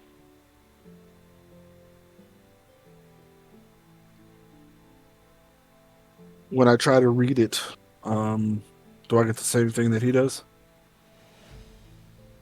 Ooh, this is a really good question. Let me check something for on your character right quick. I can't comprehend all languages. Oh, And if I can't know. read it, I'll just go do that. That's something that, yeah, don't worry about that. Okay. Why do I feel like we're about to get fucked up by me reading a damn Roll book? me a straight charisma. Decent at that. 12. Was a 17, and then it rolled over to 10. So 12. And then you said Okay. check, right? Yeah, just your raw charisma. This is just force of presence and personality. You kind of reach out and grab hold of this book and open it, and immediately this sort of dark, kind of negative, necrotic energy kind of starts seeping out. You can feel it. It doesn't seem to cause you. It's more like pain in the absence of wounds. Thankfully, you also have no resistance to necrotic damage, but you can kind of feel almost as if this cursed object is trying to dig its way deeper into your body. As you quickly scan the runes, it's kind of like when you're looking out at the words or trying to slide off the page, but your experience is a little different than Volred's. Reading these words doesn't really cause you pain, but it does kind of seem to strain your mind a little bit. In this, it's almost kind of like when you're spending all day at work reading and staring at spreadsheets, your brain is just being drained of its mental compute power as it struggles to comprehend. Yet there is some form of understanding that you start to take place from these letters, though you can't read them, as the book seems to be some sort of dark liturgy. Speaking of profane rites and rituals of the goddess Cavail, and some of the deep, dark places and nature of the shades. That's about all you're able to really grasp as you get it more in kind of general tones, as if there's some kind of translation layer on your brain that's trying to take this language and map it to something you understand. But that's all you can get before you have to kind of set the book aside. With that knowledge going through that, while I'm reading it and learning this, I want to do two things if I can. I want to cast the Identify spell. And then try and find out what it actually is and if I can glean something from that. And then with that knowledge, I will probably do something else. But what comes of the Identify spell? Yeah, I mean, you're in a dream world, so you kind of effortlessly cast the magic and then kind of glance as this book is kind of oozes this jet black aura, strong necrotic and negative energy. So dark is this negative energy that once the aura kind of comes out, it kind of swallows the book and anything that comes near it, as if it is just a black hole of annihilation and oblivion around it. So it's kind of hard to tell exactly. You get the sense this object was not forged of regular magic, but was divinely forged, as there's a distinct lack of magical pattern in that case. It is sheer will, so to speak. And it is cursed and corrupted. It has a similar vein as the cursed arrow and the curse that Volrez has, only many times more powerful. With this book, as I was reading looking into it with the identify spell, do I feel that there's a original book and then there's a curse laid on top of it, or is the book initially created with the curse? Manifestation. Or is there... You get the sense that the book is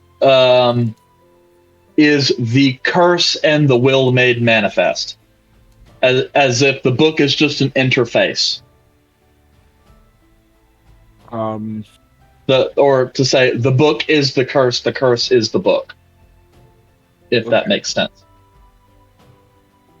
It could have been a stone tablet or a crystal ball or whatever, and it wouldn't have changed it.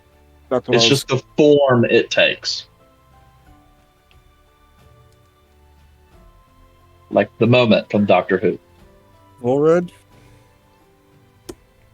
Yes. This book seems to be a manifestation of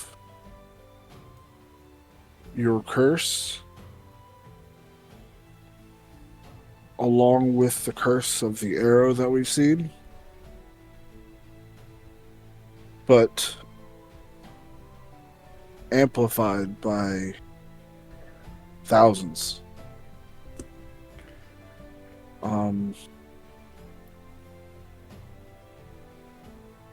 I have the spell prepared to remove curse, but I don't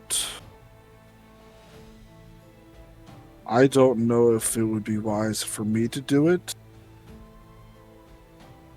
But I also don't know of another chance we're going to get an opportunity to do this.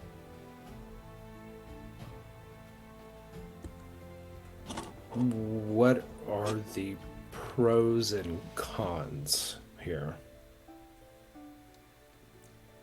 As the two of you are discussing this,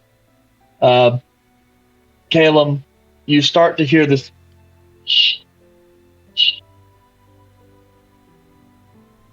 sound, almost kind of like sand or earth that's beginning to move.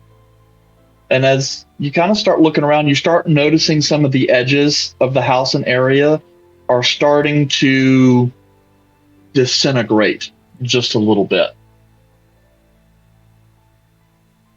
Like our time is up. The stream is about to end. Similar, to the way in which Carollo vanished. You get the sense that this is kind of reaching its conclusion. Is this happening super abruptly, or is this sort of like it's starting slow, but over the next few moments, as you guys notice, it's starting to pick up steam a little bit. Okay. Pro, if it works, curse is gone. Con, I don't know what the hell I'm doing, and if this sets off something, we could be fucked. But none of it's real. Not do anything. We almost died last time. That's what I'm thinking, but I needed another brain to tell me so. As you see, like, the magic on the tips of his fingers, like... Okay. And I'm going to leave the book there. He's not going to try and take it. Okay. As much as Kilmo wants to do this shit. Yeah. Talk to the button. I mean, My waking group. I wanted to do it too, but that would have been bad. Hey, man.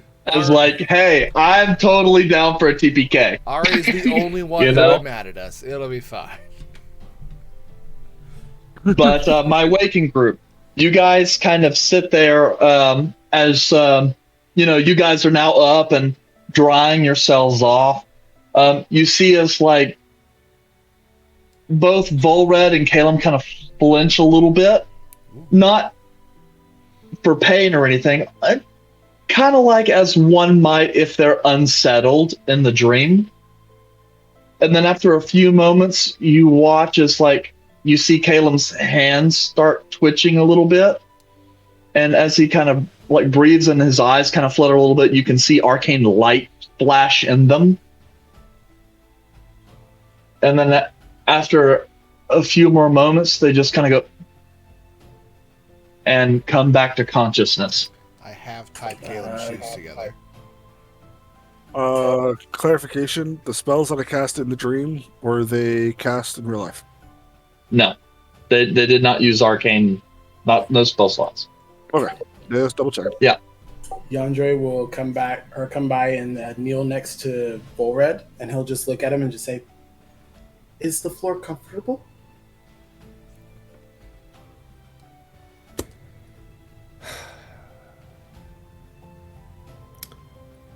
No. And if you want to feel the floor, you could come down to my level.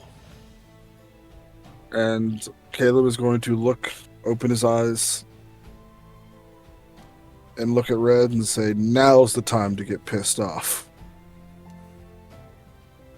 Yandre's going to hear Caleb say that and then just look down at Red, confused, and then just like lay down next to Red.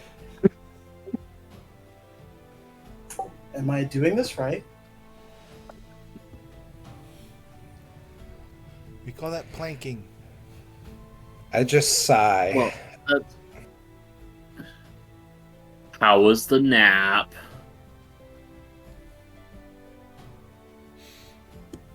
Good, bad, informative, cryptic, confusing. Yes.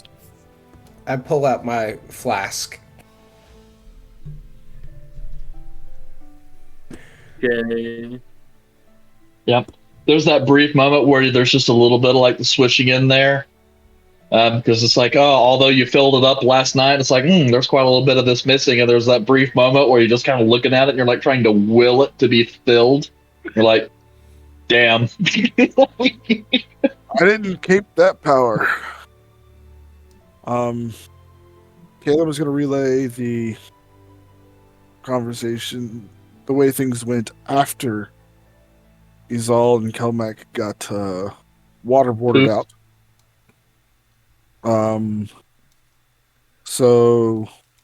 Yeah, by the way, you wake up and like Izal and Kelmac are wet.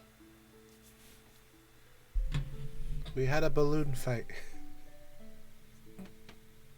Was it fun? Wasn't really a fight. It was more of an assault, We both lost. you could say. Yandre beat us.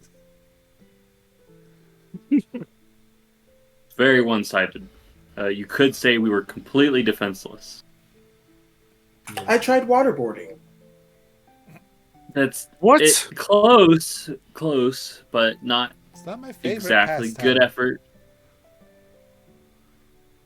Anyways, I start relaying the information that happened Holy and fuck. the information that we were given. And I leave the part where we see the mother and son till the very end, because that's the shitty part. All right. And I also relay the feelings that I got from the book. When you say the book part, I take your hand, I look you right in the eye, and I smack your hand. Like, no! Don't touch books. Hey, I didn't take it. You touched I just it. touched it. Yeah, that's all it takes with you. So The hand that I touched the book with, is there any difference, or is it just... As you kind of look at it, the tips of your fingers look a little red and perhaps a little irritated or swollen. And you've still got that lack of brain energy like you could probably use a nap, ironically enough. But no, no obvious damage that you can tell. So it sounds like we need to maybe the deal or what have we known with Cavale needs to be stopped. I mean, Volred's the one who might have made the deal, not us. Well, yes, but as of this moment, it is unknowing if, when, and what the deal will be cashed in and entail.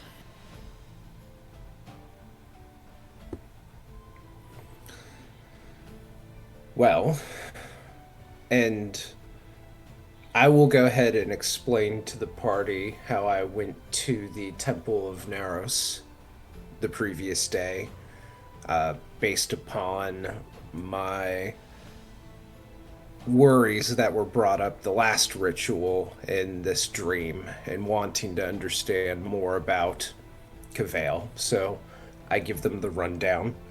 Is there anyone here that needs me to give Calmac was actual? Aaron wasn't here, so he doesn't know. I mean, okay. Can you give me the spark notes?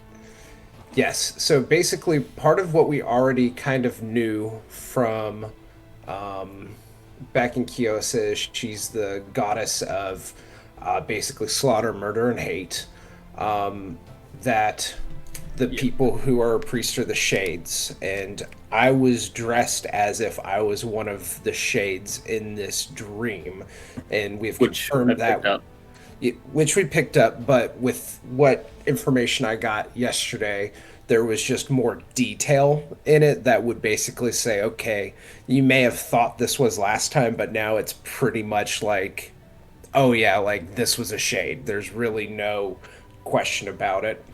And in terms, we knew that their shades would take marks on people, and more detail to that is people could summon these priests to go kill someone, and with that they're essentially giving up kind of like their soul to the god in order to have this other person killed.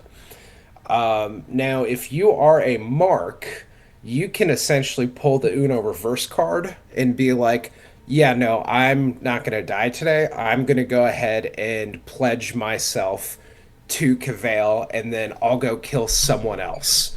And it's a contract at that point that essentially you have to go out and kill said person as opposed to you. Once you're kind of looped into this life, you're essentially a priest or, you know, one of their followers. And at any point in time, Cavale could kind of like pop up and be like, hey, bitch, what's up? I got a contract for you, which would be like another mark to go kill. And Go if merc you, mode. yeah, and basically you just chill around until that happens, and basically if you don't do so, you will be taken out by another priest or presumably Cavale herself. And being a priest comes with having a black robes, similar mask to what I already have. Um, Let me look through my notes and see what else. I think that was the general spark notes. Basically, he's part of a multi-level marketing scheme from a god to create more assassins. Yeah. Yes. Got pyramid schemed into murdering people. An MLM of murder. An MLMM. A Yes. multi-level market of murder. Nice. The other thing that I would explain is because I asked about the mask, because I was curious about the mask that I have, and that can someone come across such a mask by accident? To which they said, well, usually, like if someone has a mask, they're given it because they're a shade at this point. And that one can test the mask by using Holy water. holy water. Yes. Okay. So we're assuming with this information we have now, let's I have received the spark notes and I have the general gist, is that you are a sleeper agent for Cavale, or at least this is what I'm thinking. I will be speaking out of character right now to on what I think, but just translate it to in character for any reasons. You are a sleeper agent for Cavale, who, at some point in time, through your dream, we have learned that you will be activated, probably by someone else, to murder your family, since you have not killed your sister, which may be uh, who you set as a claim. Okay, that's the general gist. What we still don't know is that, am I already the sleeper agent? Have I already tried to hurt Salusa? And that's kind of that second part of the memory that I was trying to summon with another ritual. So, And that's what we're doing the second one for. yes, it's either I'm already a sleeper and I've been given a mask and I could possibly be activated at some point, or if that's not the case, I will at least be in a position in the very near future, according to what this god is saying, where I will have a choice and that choice will lead to a potential outcome, which is this vision, dream. The absolute atrocity that is a homicide. You know, a nice homicide in the morning really makes for a beautiful day. What is Matricide, and Is that- I don't remember the third one for your brother or sister. Fratricide. fratricide? Okay. Although Yeah, I I was trying to actually think don't of know. what they Is were. it regicide? I don't know what murdering your sister is, though. I like a good side for, refreshment. An order. So okay, neat. Let's not murder all of your family. Yes. Oh. Apparently, fratricide is while it means brother. It's Google just says it could sibling. also be used for as generically as sibling. Woohoo.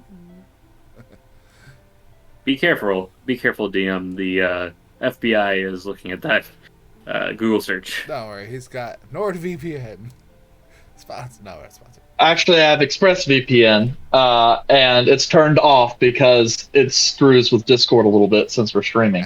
But no, that's why I put definition and not how to commit Don't worry. or cover up.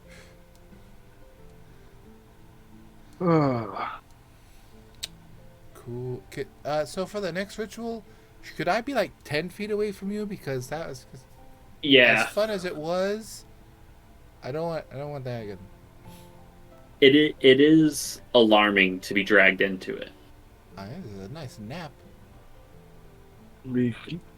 That could work, but it all really depends on the radius of influence of the god we are trying to. You know, it was kind of like when you try to not take a nap and you end up falling asleep and you just kind of you just wake right back up. What is this? 4 or 5 gods that we've seen? 3, 4. At least 3. Dragon What? Hunt, and I know this one. Was there a third one? A fourth one I don't know about? We saw the angel. Angel. So yeah, divine holy beings. This is the 4th one.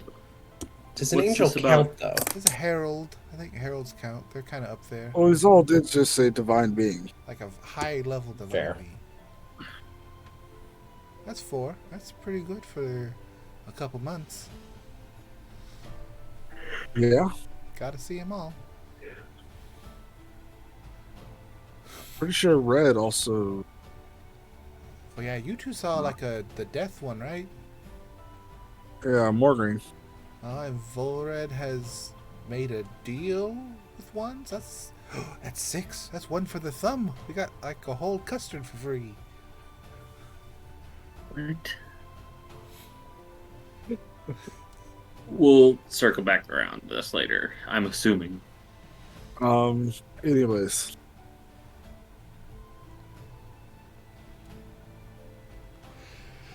I'm gonna look at Volred.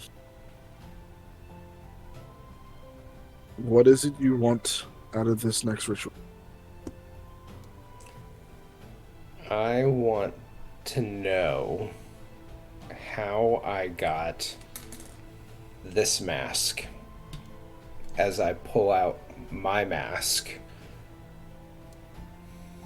and find out what actually happened after being shot by that arrow.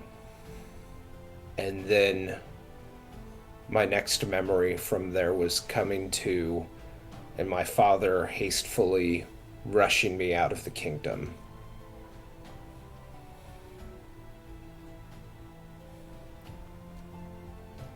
So, the god I'm trying to contact now is the knower of unknown things. Wait. Yandre's still laying on the ground, just kind of throws his hand up. Yes, Yandere? So you're going to attempt to do it again? With a different individual. So you said this god is the god of unknown things? Yes. Because the last god you tried to attempt to contact was the god of dreams and prophecies, and it put everybody to sleep. And since this one's unknown, should we be in the room?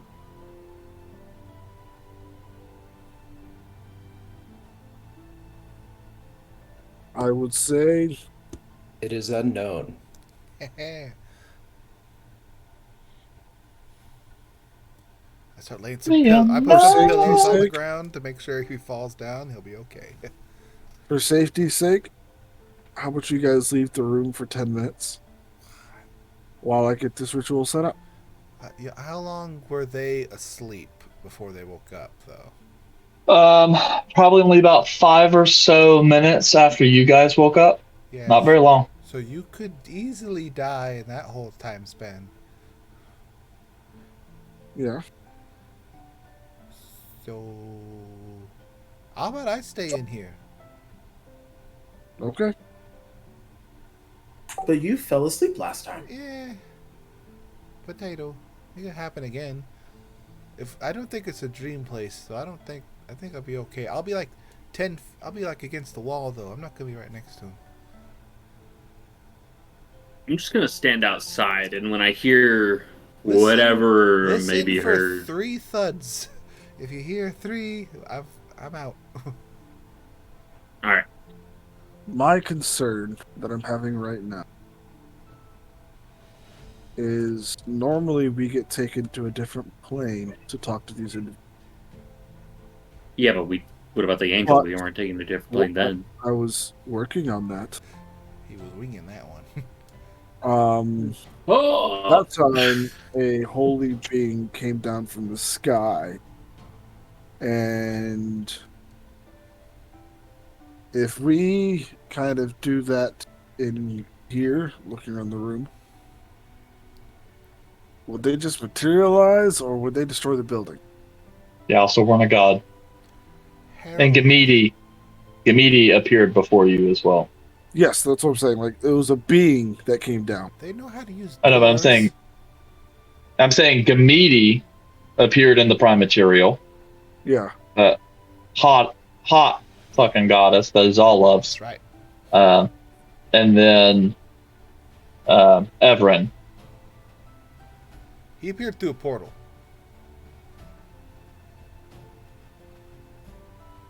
Yeah, Evren did. Yeah.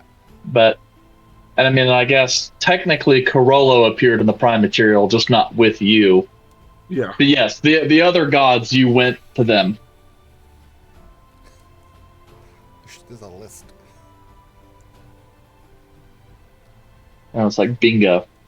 So, my question is, should we do this here or outside the city? here. I vote here. Okay. Then I will look at the others. I'm gonna See. just wait outside until I hear whatever ruckus finish, and then I'll come check back in on y'all. In that case, then I would start setting up the ritual now. Okay. Well, we're going to go ahead and take our 15-minute break and then hit up the ritual when we get back. Alrighty. All right. Break See you guys shortly. time.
Blah blah blah blah blah blah blah blah. Uh, Hey guys, I welcome back. think our DM is broken. oh no. He's lost his mind. Yeah, It's a feature. Gotta get a new one. yeah. Won't fix as designed. Have we tried turning them off and back on again? Not my I do department. not want to try turning him on. I know that. Look at Ari's face. It's worth it.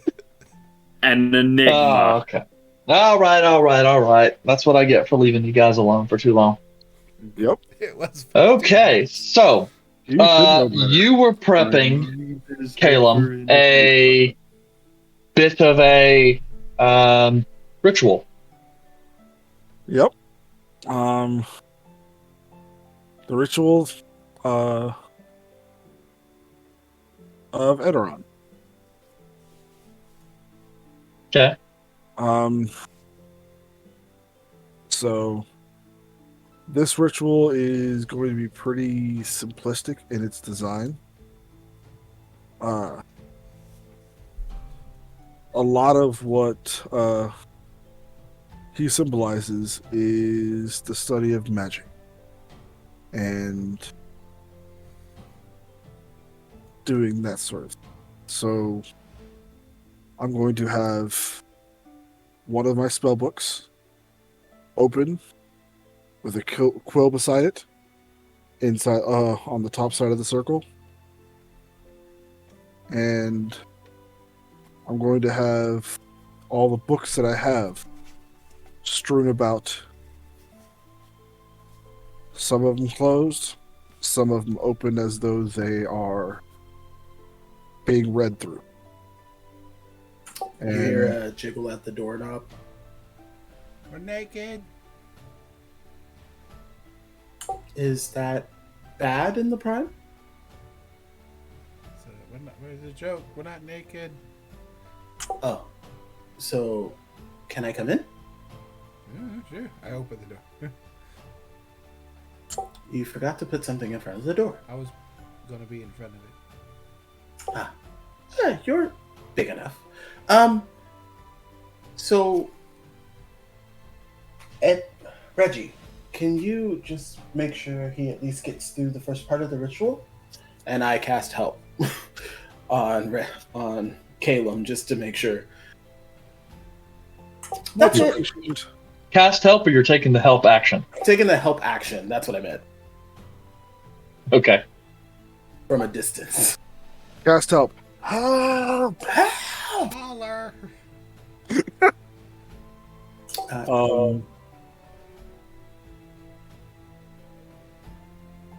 And from the spell book, there's going to be words written in as though they're coming off of the pages. And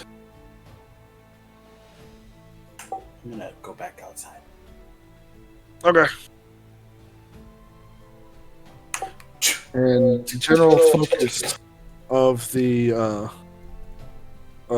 ritual is going to be about knowledge, and the books that are closed are going to be symbolizing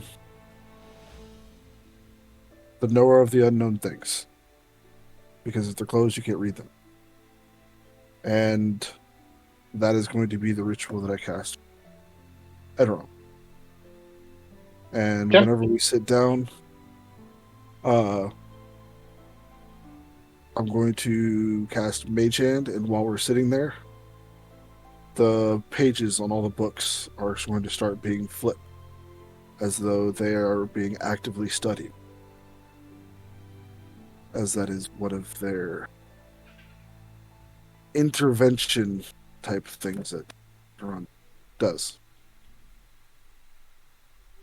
And now that is when I'm going to pull Red in to try and do the ritual. Okay. Do this for me right quick, Calum. Roll me a religion check. Can I have advantage? because of Did you use my potion of advantage? well, I was asking because of what Yandere just did. Reggie's help. Well, technically, Yandere does a help action, which means he's basically saying Reggie needs to help you. Yes, that's all. But Will that Reggie help? can't Yeah. help you because he can't whisper answers to you. Okay. Well, so does that mean Reggie can't help anybody? It's an ability. He, yeah, he's kind of limited in the help that he can provide. So, like realistically, the way Yandere's things work is it's the same as the help action. He can just do it from a distance.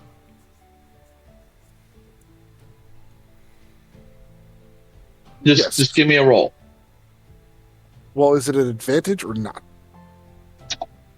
No. Okay. 26. Shit. Okay.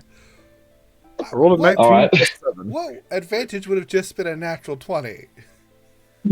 Possible. You rolled But So, general DC is 26 goes in 5s. 26 out of spite. That's what that was.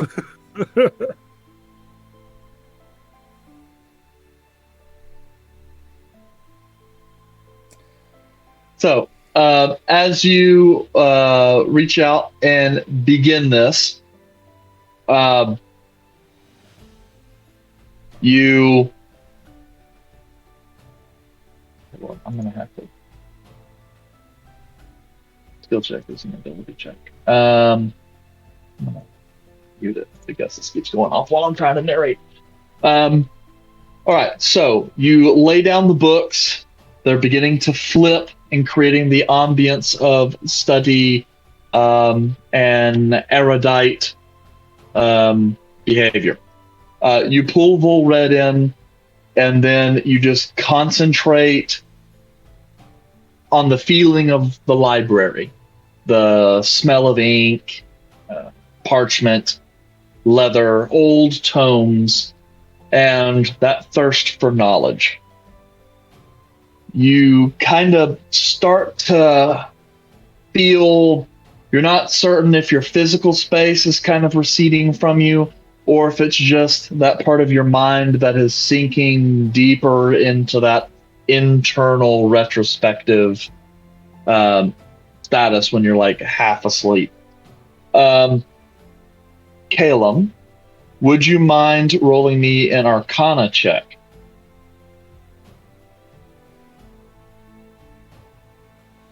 And I believe you also get guided by magic for this, if I'm not mistaken.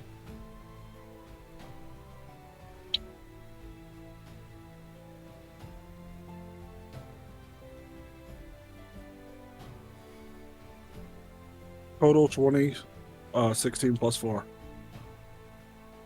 Okay. I rolled a 6 plus 10 plus 4. Okay. So a dirty 20. You kind of reach out in the space again and are just kind of hearing the sound of the pages flip. Volred, and you're just kind of sitting here waiting for the ritual to take effect. You can kind of see some of the runes in the pages of Caleb's book start to trace and light up with magic a little bit. And the sections of the ritual circle begin to emanate a familiar magical glow, plain to your eyes, as these small kind of wispy, dust-like motes of magic start to lift up above it and fill the area with this kind of slight charge that you can kind of feel. It gives you a little bit of goosebumps. As Calum continues, let's see here. Calum, would you roll me a straight wisdom?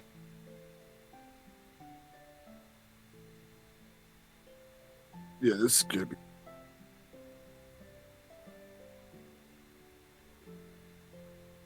Natural 20. I For a did total end of? up using the luck roll Yay, I helped. because I rolled a Okay. 5. Okay, but so what you said natural 20 plus. 20 total. Oh, okay. All right. So, you're kind of reaching out a little bit. At this point in time, your consciousness is stretching out farther out into the ether for that familiar divine spark.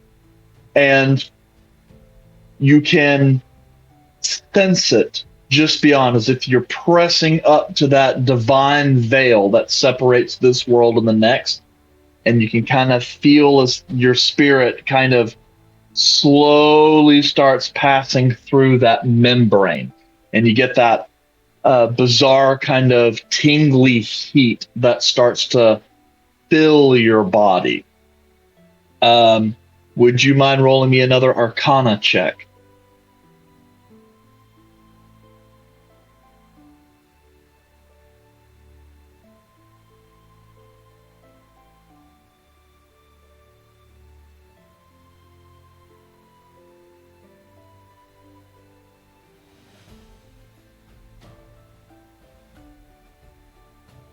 You're not talking. Well, I said I'm going to roll the d4 just because, and it was a 4 for a 34. Natural 20 plus 10 plus 4. These those Oh. Gilmore rolls. This is cheating. What? Yeah. Okay.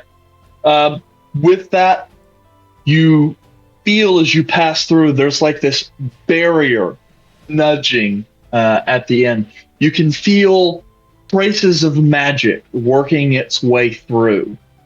A constantly shifting tapestry of magic that prevents you from passing that barrier.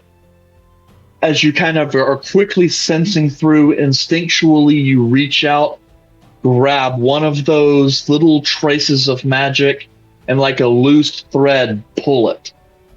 And all that curtain of magic just falls around you, as if completely dispelled.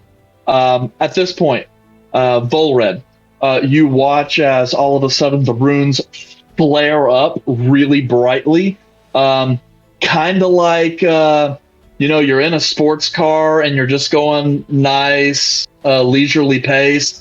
Then all of a sudden you see a long stretch of road with no cars, and you just floor it. The magic in this circle suddenly roars to life. Wind starts whipping around the room, large enough to where Izal, you can kind of see is like some of the beds are starting to move a little bit. You guys out in the hallway can start to hear a low rumbling and can feel a tremor in the floor and walls around you. Volred, and I guess really is all at this point, you guys can hear this sort of audible overlapping of tones and voices, almost as if it's like Gregorian chants in a whole variety of octaves layered on top of each other, and then a slight kind of roaring sound as all of a sudden sound, movement, time, it just seems to stop. What pages and such were cast off and swirling through the air pause. And there's a brief moment where you hear this creaking and then a snap, as if the room explodes. It doesn't actually explode. Izal, you watch as both Calum and Volred kind of suddenly stare up at the ceiling, bright white light coming out of their eyes, like full-on channeled God mode style. I open the door, kind of. Guys, get in here.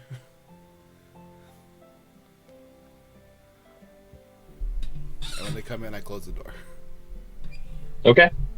Volred, Caleb, in a brief moment, you guys find yourself in a white void. And as you kind of glance around, looking at each other, wondering what goes on, you spin around, and all of a sudden, just kind of you blink, and off in the distance, you see like a gothic archway door, dark oak, banded in iron, and you can see these kind of glistening, prismatic, magical symbols that go all around the edging of the door.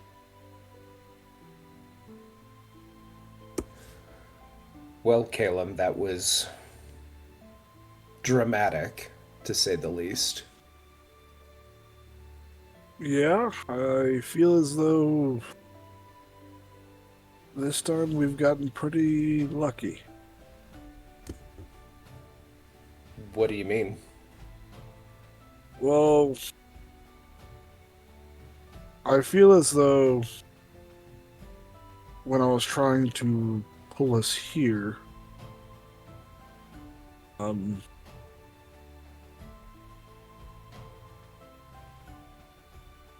I feel as though things could have gone wrong. But it didn't.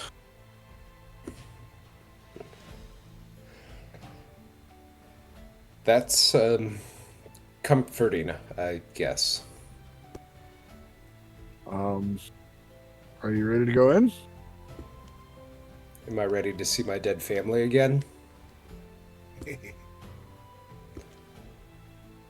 That's a rhetorical question. Let's go. Then let's push on. Okay. You go and press upon the door, and it opens. As you step through the portal, you find yourself standing in a vast, seemingly endless library. Tall, towering bookshelves stretch as far as the eye can see, filled to the brim with countless tomes and scrolls of all shapes and sizes.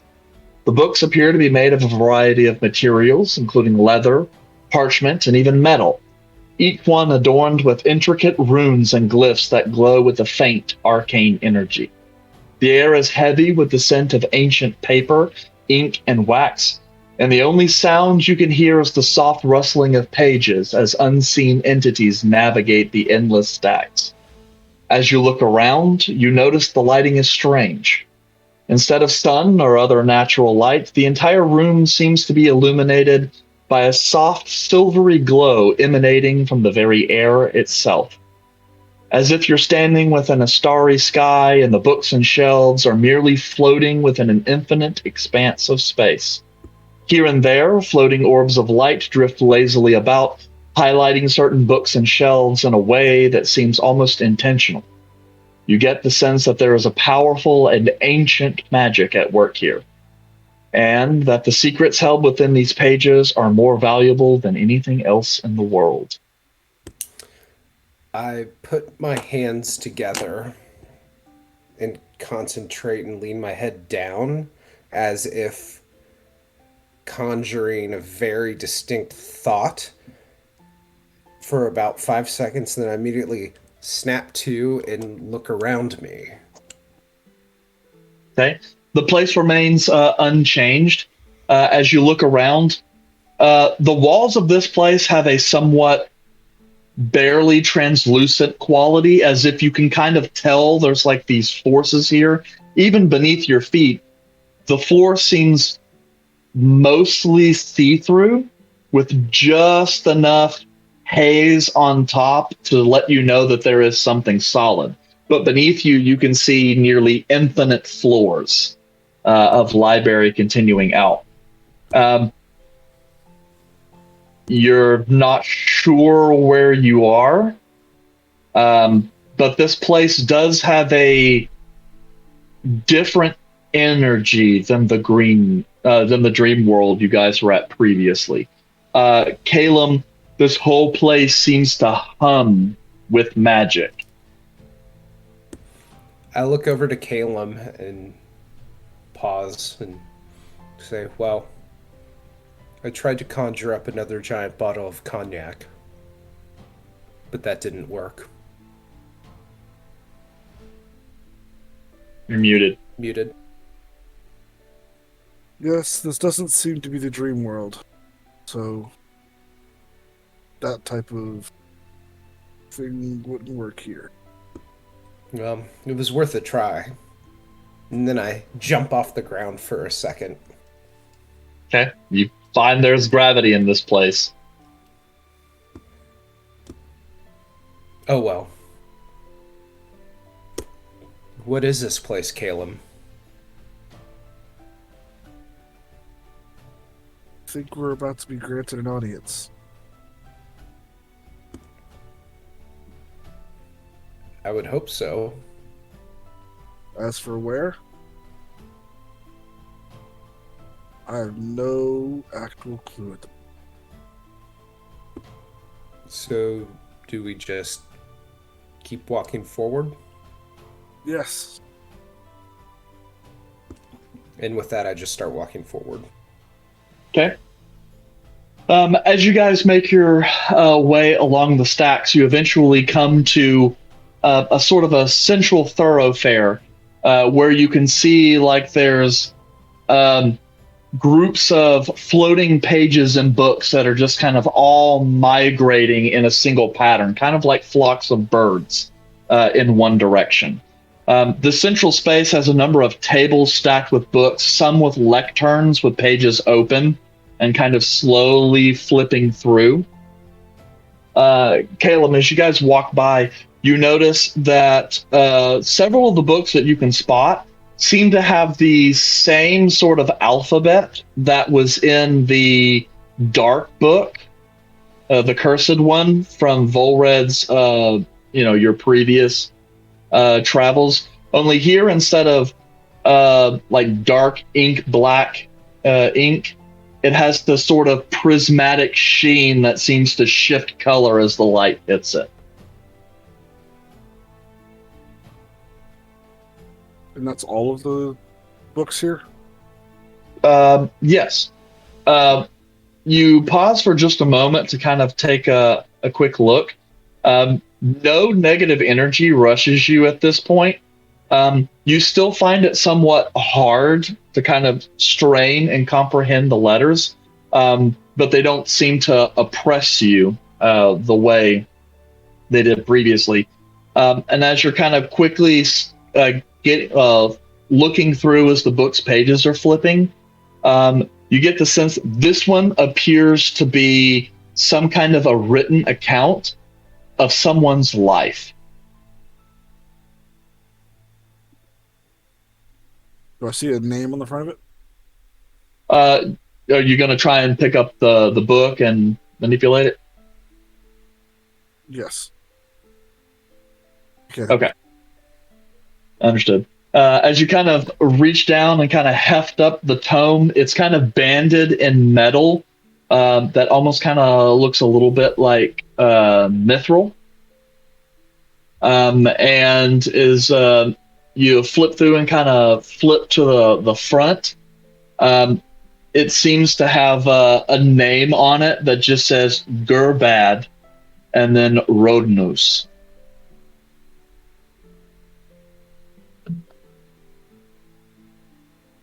I'm not going to look into anything in particular.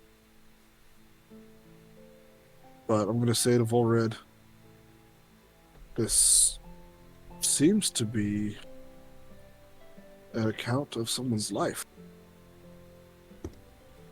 Interesting.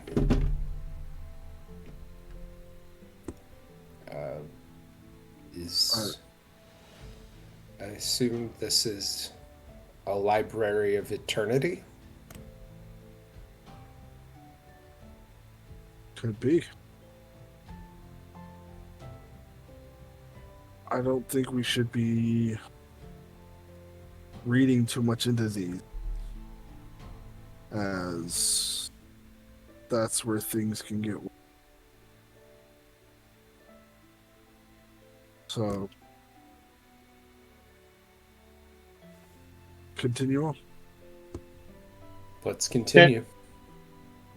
As you follow the flow of knowledge, you eventually come to a place that seems to be, as best you can tell, the center of this library, as large kind of bookshelves are kind of floating around, books being loaded and unloaded by unseen forces. Pages come through, scrolls and books are being scribbled in as you get a sight of this individual. He kind of stands as this immeasurably tall, thin figure with skin as black as the darkest ink and hair as white as the brightest moon, bearing this flowing robe that seems to be cut from pure starlight that shimmers as it moves. His eyes are piercing and seem like a bright arcane light that seems to just flip from word to word, book to book, as he kind of sits with this, flipping a page of a book in one hand and just kind of maneuvering around a wand with the other, as if he was simply conducting an orchestra. Does he seem like he is aware of our presence or concerned at our presence at all? As you guys kind of approach and look at him, his eyes kind of go and then flick up, looking at you guys. With that, you see his hand gestures, the book closes, he releases the wand, and kind of leans forward in a somewhat exaggerated position as he's kind of floating there in the sky. Interesting. I was not aware we had visitors. I don't recall allowing you here. Who are you? Wait. Come here. I step forward. Same. Do a slight As you bow. do, he begins to kind of float down towards you, the books and parchment kind of dividing, making way. As he comes down near you, this guy appears to be like 25 feet tall, as far as you can guess. His body seems to kind of sink down beneath the floor as he comes closer to you. As he comes closer, he kind of glances over Volred for a brief moment, and then those piercing eyes kind of look back over to you, Caleb. They kind of burn with powerful magic and look in. I wonder if you're one of mine.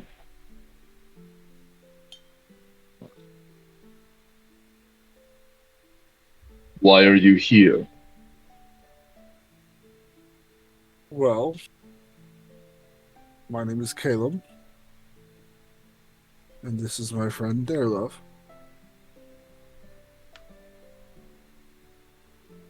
We have come here seeking answers. We weren't really intending to make it all the way to your realm, but here we are. He kind of sits for a brief moment. His eyes kind of glance off furtively into a far off direction. Yes, it would appear there is some repair work to be done on the walls. Very interesting. Well,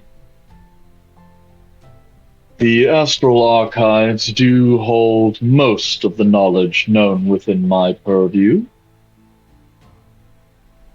So I suppose, found within here, you can get whatever answers you seek. Though it will do you no good if you cannot read them. Which, of course, is not something mortals are capable of doing. So, I suppose you will make your offering, and I will let you know what you need to know, provided the offering is worth something.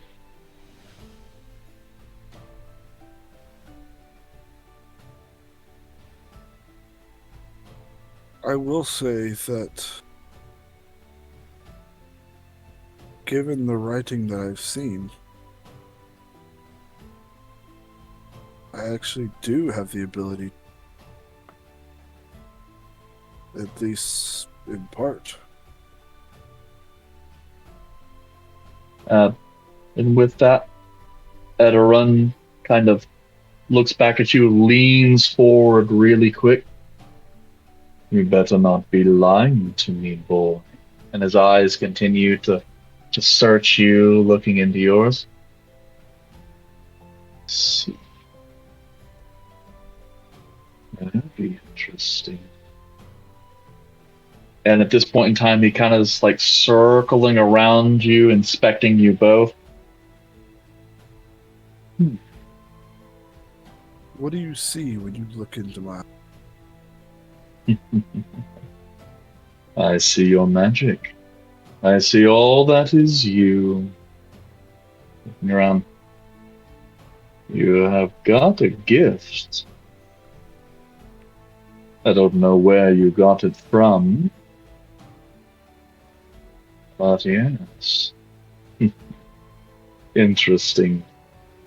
I wasn't aware another like you would be born in this age, and yet there hasn't been one born of your sign before. Did you This say is sign? quite interesting. His sign, yes. Where? Your sign, with your sign. Here's your sign. That either bodes well, or a time of great calamity is upon us. Then again, I suppose that all depends on how far you choose to nurture your gift. Could you possibly elaborate? Well, that will depend on your offering. You come with questions, and I must admit I am intrigued. So,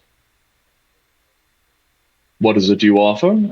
And I will grant you knowledge commensurate with that offering.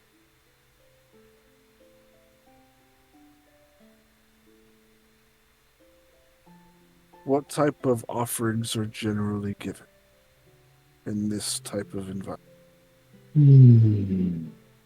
Well, this is a place of knowledge and research, mysteries.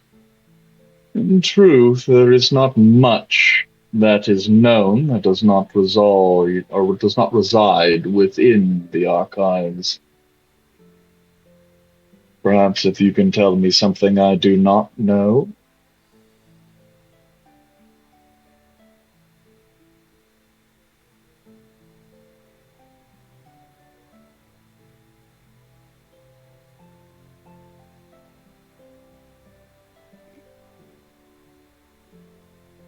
I will say that is a very difficult task, considering I am not the god of secrets.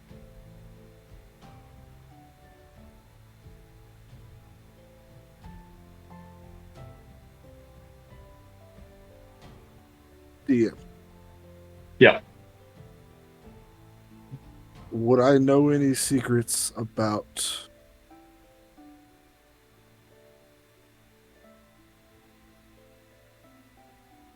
where I grew up and the area around it that this god might not know? Who's to say? I mean, Edarun is a god of knowledge and mystery, but he doesn't know everything. And most of these tomes can only tell you the past and the present.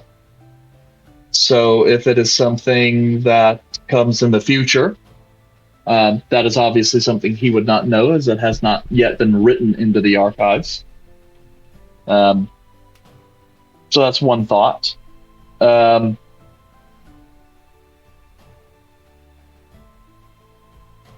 Yeah, or any particular knowledge, understanding, or unique insights that you might have into something.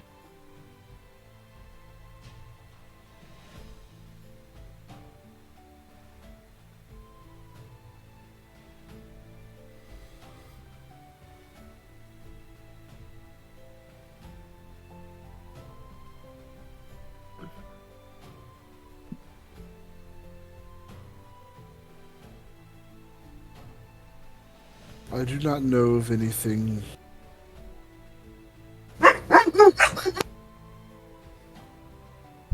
Dog. Dog of the library. Sorry, I don't speak that language. Those knowledge-gathering foxes that are over there. As a weird sounding fox. Yeah. Anyways, I don't believe I know anything that you possibly would not know. But I do have the ability to open up my mind and let you search. And possibly that might help fill in the book out there that has my name on it. I'll look you over. Very well. We shall see if there are any missing pieces.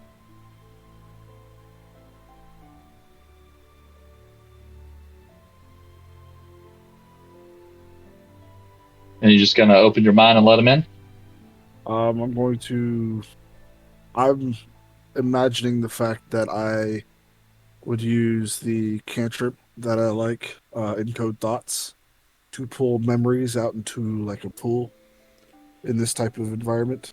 And I'm assuming he would help me with this power or help manifest it to search through the different memories. And essentially, I'm giving him my past as an offer. Okay. As you give that offering, he kind of flits through the memories a little bit and then kind of comes out, his rather kind of long, thin hands contemplating for a moment. I see. It is one thing to read of a thing, quite another to experience it.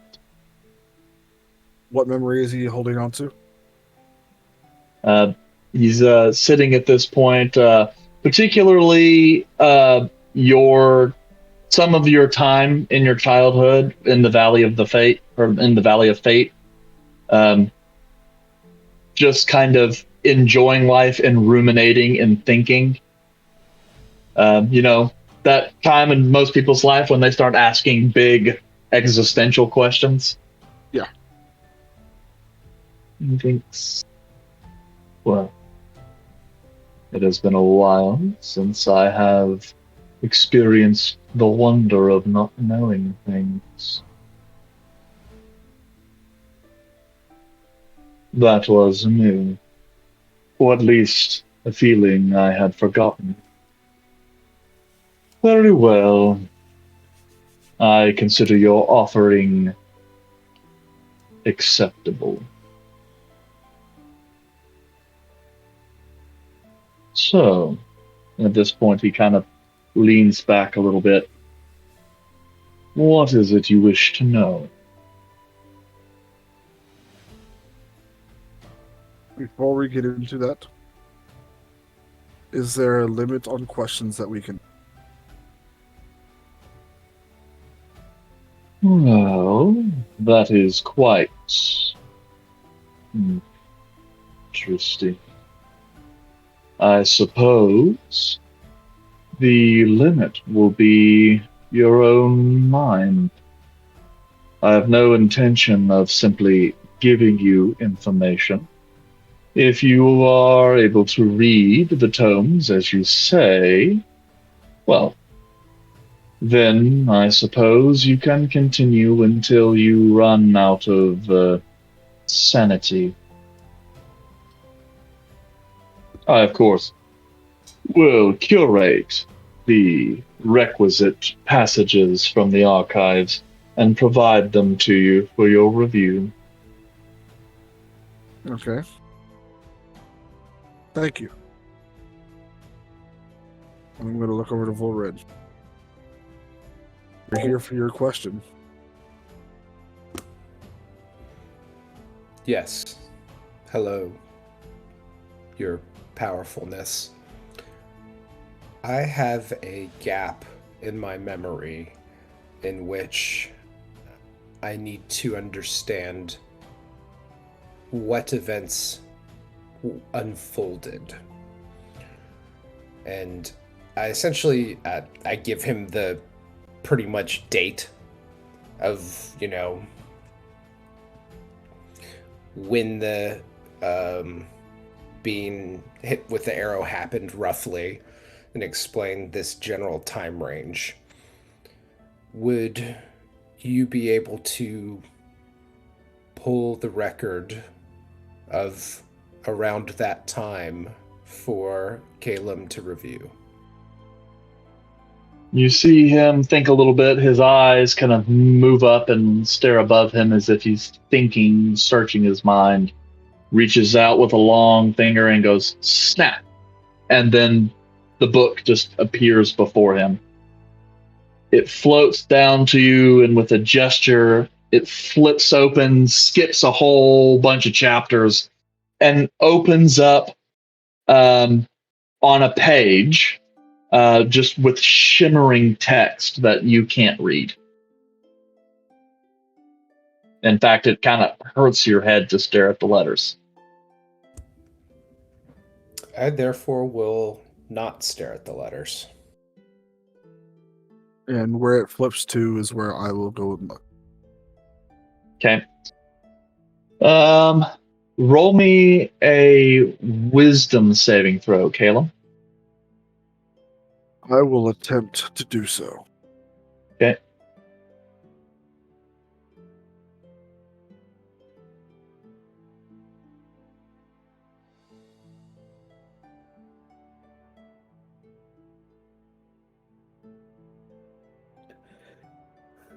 Natural 20 for 20. Wait, saving throw plus 3, 23. Okay, 23. You That's quickly 3 kind of... natural 20s in a row. Yeah. But who's really counting?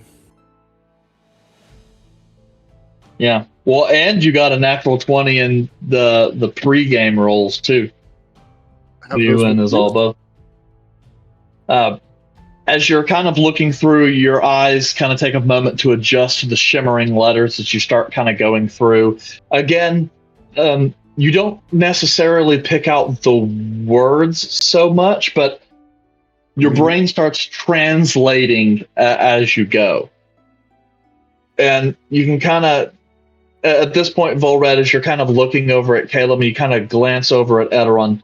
Eteron is leaned very far forward and is intently studying Caleb, as if this is perhaps some part of an investigation or a research project of his own. Caleb, you start reading through. It begins with a story of two individuals, siblings, a brother and a sister, rushing through the wood, having a very quick sortie arrow practice. It speaks of the competition, all of this written in kind of a third-person, omniscient, as if, it was an autobiography or a biography kind of thing. As you're going through, you get to the part where they have a conversation and they're arguing a little bit, and then all of a sudden, the woman in the scene throws her brother down to the ground.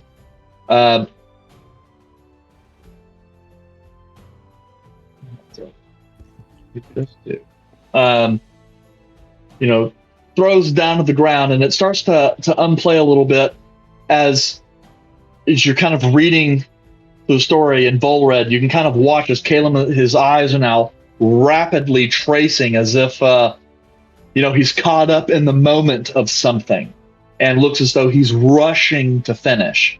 You kind of read as in the story as Volred is EDC. Welcome back. I think I dropped.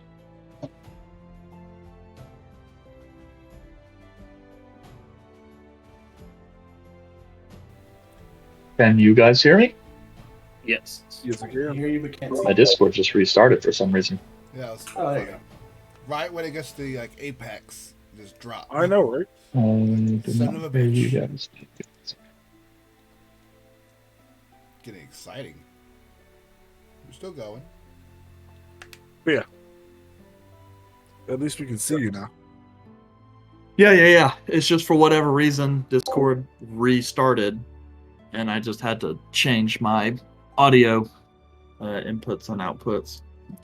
Okay. So I don't know, did I get cut off anywhere? Or where did I get cut off?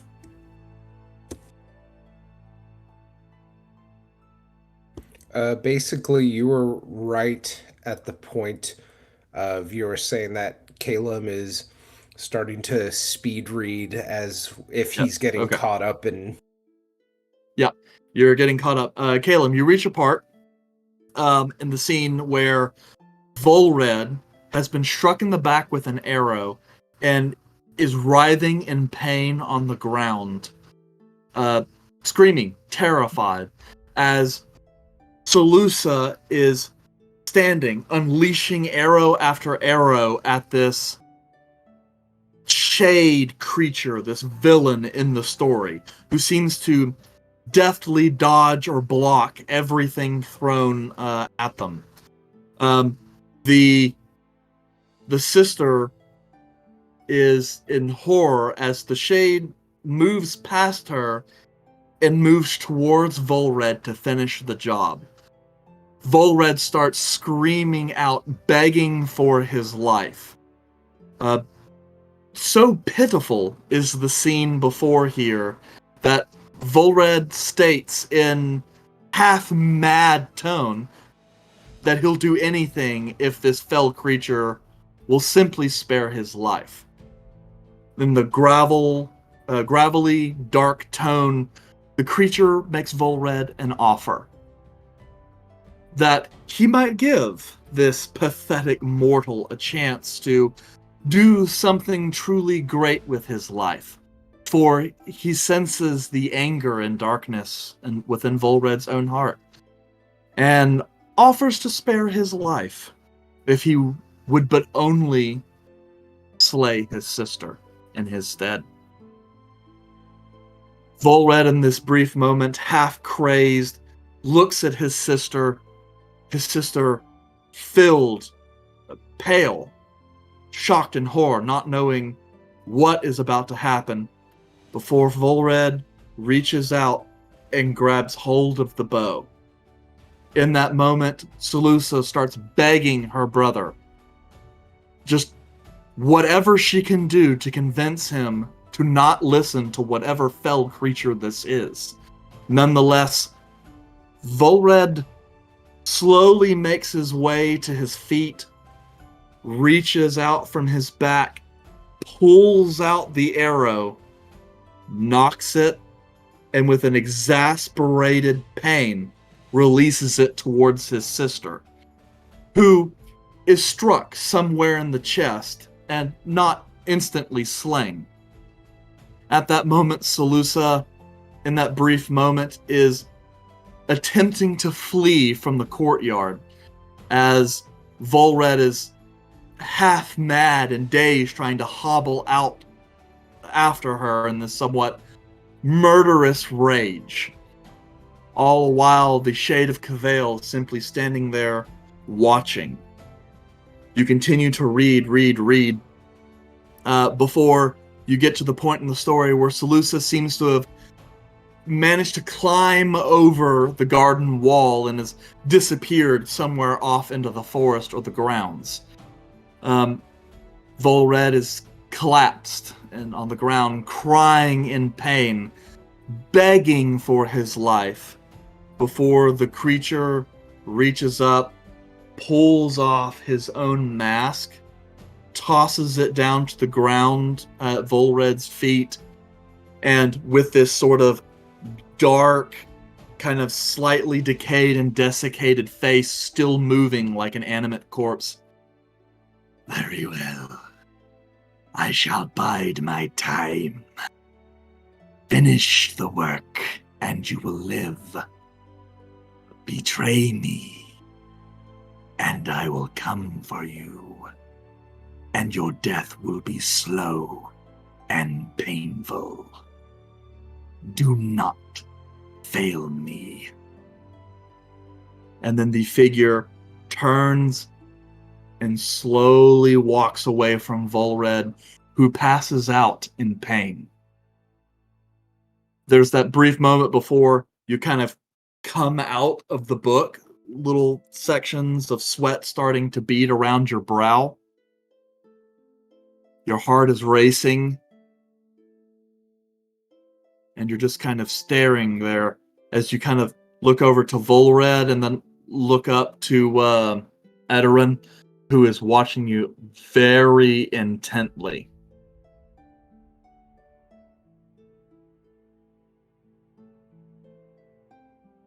Well,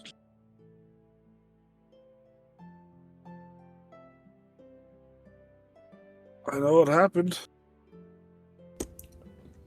What happened?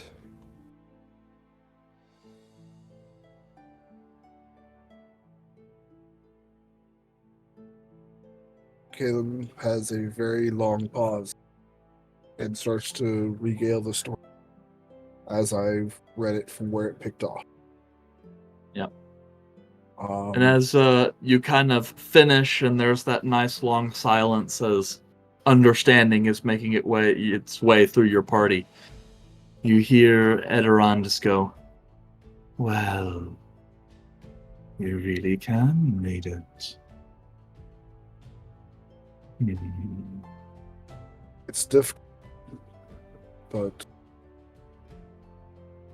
it's less of being able to read and more just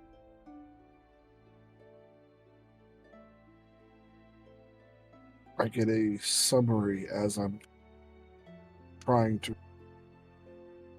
I get the meaning behind the words without actually reading the words. Yes. The supernal tongue deals not in physical constructs. It is beyond any language. It is used to mark the truest of thought and creation. It is not meant for mortal minds. I will say, reading that is very disconcerting, but amazing at the same time. Yes. I cannot say for certain how it will affect you long term. That is the tongue of the gods, and divinity is laced through it. So... very interesting.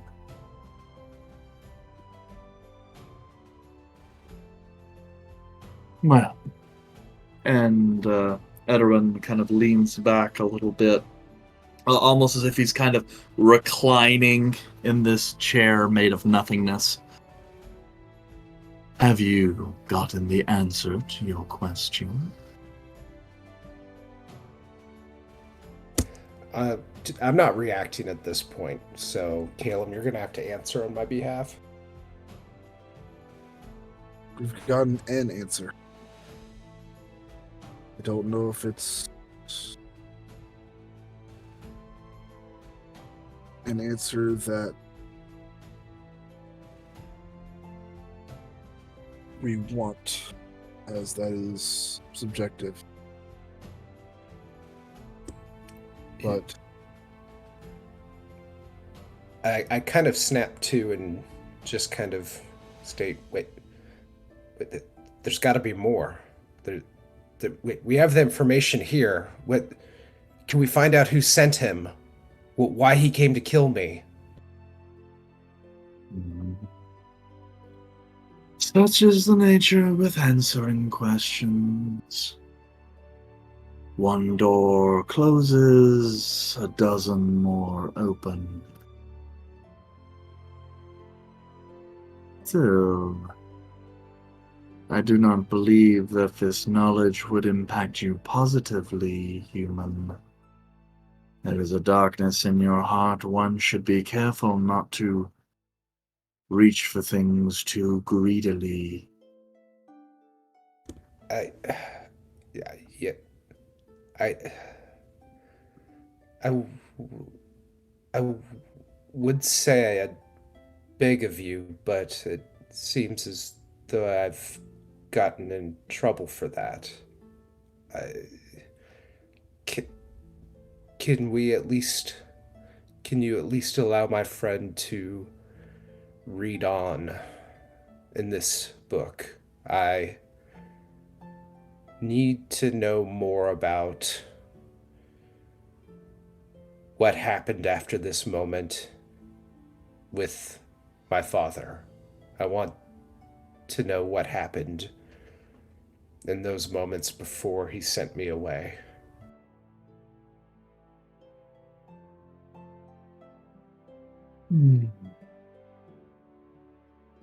That is up to your friend. He seems to already be suffering some of the effects. I cannot tell how much more he can read. Wait, what? I will continue reading. Wait, You will effects continue of reading? what? Say it again. As I said, the words are divine energy, not meant for mortals. It stretches the mind to interact with them. Your friend has a gift, but it is still weak. It needs nurturing, and like a muscle, must be used to grow stronger. It is, in a sense, he should be careful how much he chooses to tax himself, lest he bring harm to himself from overusing it. Don't do it, Caleb. I at least understand mainly what I intended to.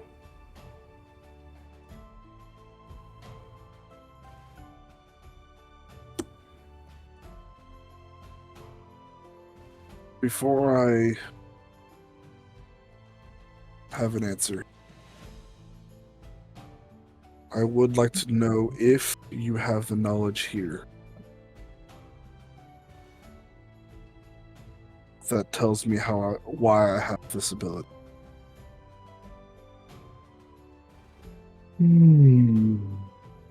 The archives classify knowledge in the mortal realm. What you have lies beyond that. It can provide you clues, but as to why, well, that is a mystery of the ages. I myself will have to do some work, as it has been, nearly 4 centuries since one has been born with your particular gift. You come along so rarely. Then I will not go down that path. But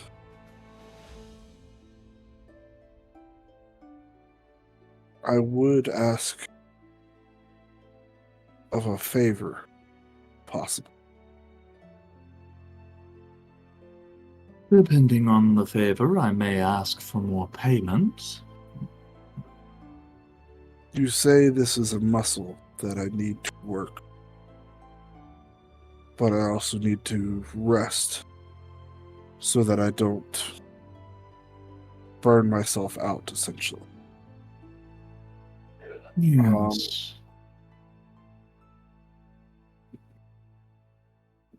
Do you have advice on how to work this type of thing out? To try and further my abilities. Kind of contemplates a little bit. You see, hard to say. It's as if Edoran is wrestling with something. Sliding numbers, doing some calculations. And finally, he leans forward again. I am going to tell you this because the path that you are walking now can be for good or ill, or perhaps nothing will come of it. As like any muscle, it will atrophy if not used. But if you exercise this muscle, well, irresponsibly, it could cause some issues that I would rather not have to intercede to fix. You are familiar with the 5 principles, yes?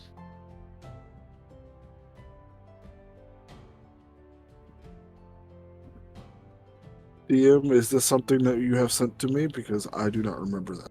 Yes. Also notice the Code of Elric. Yes. Then yes. As you know, Elric, one of my best servants, fashioned a philosophy over a lifetime of care and conversation with me. They are tenets designed to ensure that the proper nurturing of magic is performed. Adhere to that code and, well, at the very least, you will not be led astray. Beyond that, you will need to perform some exercises in places of great power. I believe you are well accustomed with one of them. I suggest you start there.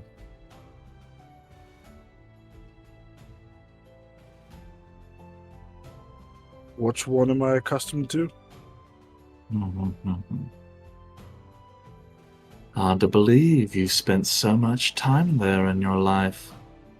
I sense its power even on your friend here, looking over at Volred. Is it not its power that keeps his curse at bay?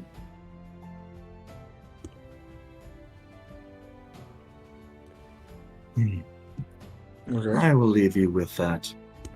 Only to say that there are many mysteries about the place you call home and the one you call father.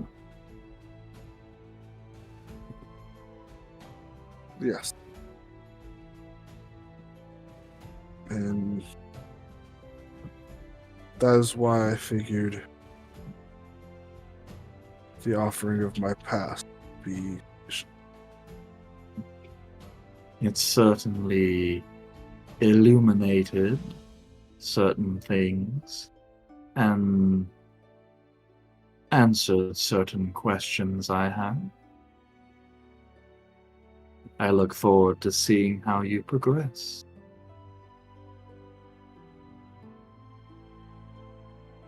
Thank you very much.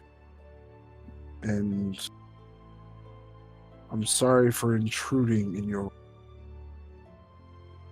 Well, it was an interesting visit, but I recommend not doing it again. Is there another method of which I can contact you without barging in?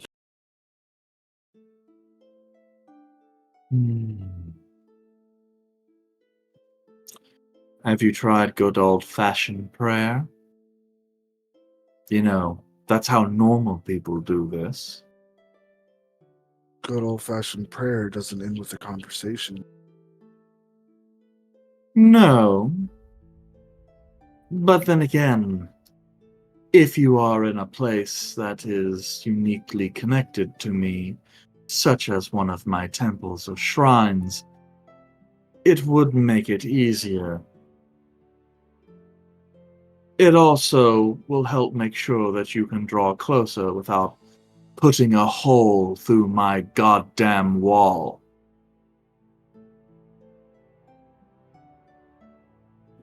That's fair. That was going to be my next question. Whether I exploited a weakness or if I caused one. This place is meant for people of an arcane persuasion who enjoy knowledge. You could consider the wall a test of sorts, so you breaking through isn't anything to be guilty about. It's more the entry without being invited.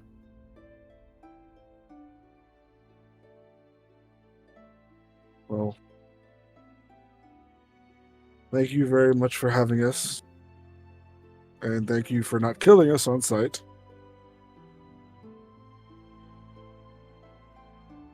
Unless you have something else to say. Looking over at Red. I'd probably feel better right now if I was just killed on sight.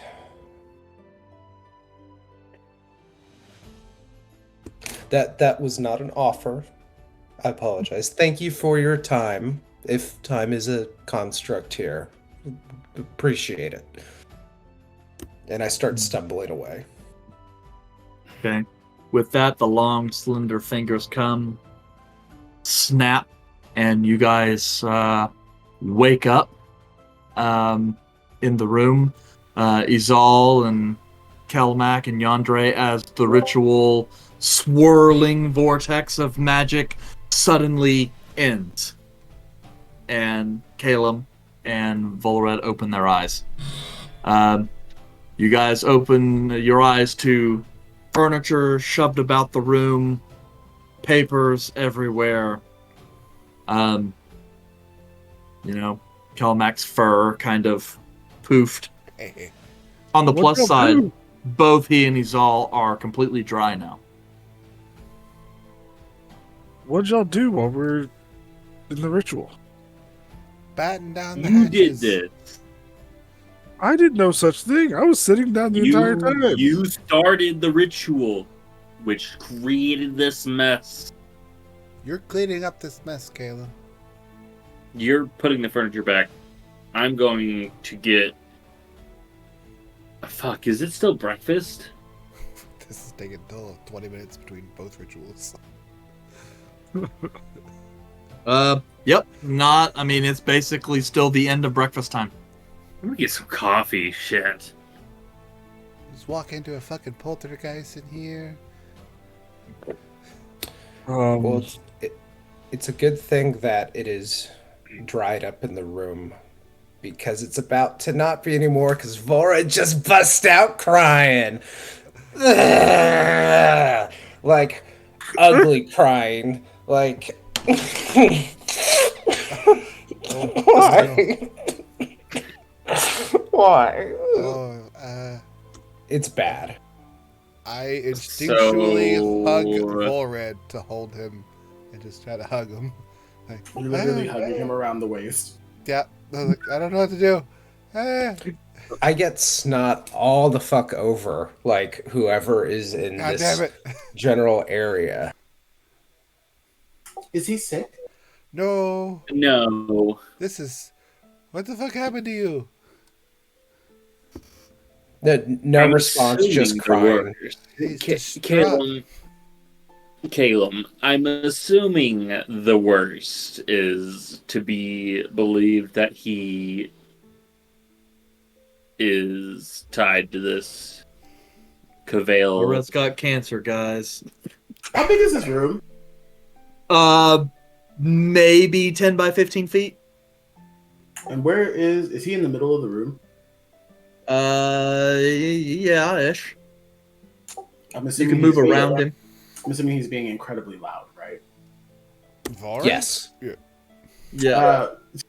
DeAndre sees that Kelmec and Caleb are trying to have a conversation and proceeds to like go over to Volred and like move him to the back corner of the room with us all there, and then comes back and casts silence in the back corner. So that way he can continue to cry, but then Caleb and Kelmec can have their conversation. So you just see me in the corner, like, And thankfully, you all can't hear it either. Just having an I'm like, absolute what happened? breakdown. I look at the group and like, what's going on? I can't hear anything. I look at Volren. It's like he's still bawling out. I was like, oh, guys, emotions. And I just hold him. So, Caleb, So, buddy, uh, my friend. I can't hear any of what you're saying now. This is great. we went into the essentially the book of his life. Now, I'm going to take a wild guess, judging by the reaction. He ended up taking the deal. Trying to kill As I suspected. No, that was just a wild guess on what happened through there. Lucky guess, but still a wild guess. So what deal did he take again? He took save his life. Hey. To save his own life, he has to kill his sister. Oh, he's a monster. Yeah. Okay. like yes. like I said. Yeah, we're Volren's still just working on mouthing, turning those "I'm a leaves. monster." So that is what we gleaned from that.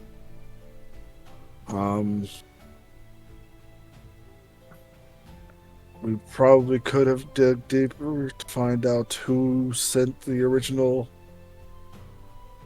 shade, but we were already pushing it with how much I was reading. Now, Caleb, is the original shade going to comfort him? Was that uncovered, or is it just like a? He said, and I quote, "If you don't kill your sister, I will come after you." All right, well, there we go. Very. And I quote, this. That was paraphrasing. No, it was. Caleb would have said the quotes. Kilmo quote was- doesn't remember the quote. Fair. He said, if you do not finish or complete, I'm not quoting exactly, but if you do not complete the task, I will come after you and I will make your death slow and painful. Something That's along right. those lines. And you can bet, since the Shades of Cavale never leave anyone alive, who has also taken the oath, that your party's lives will deaths will also be slow and very painful. You can leave it open to like whatever timeline Come could be. Yes. In the Prime, is it custom for the people to continue to talk whenever someone else's hands is raised? No. Okay. Can I speak real quick? Sure. Thank you. I appreciate you. Caleb, Yes. wasn't there a loophole that if the target dies, then the contract is no longer available?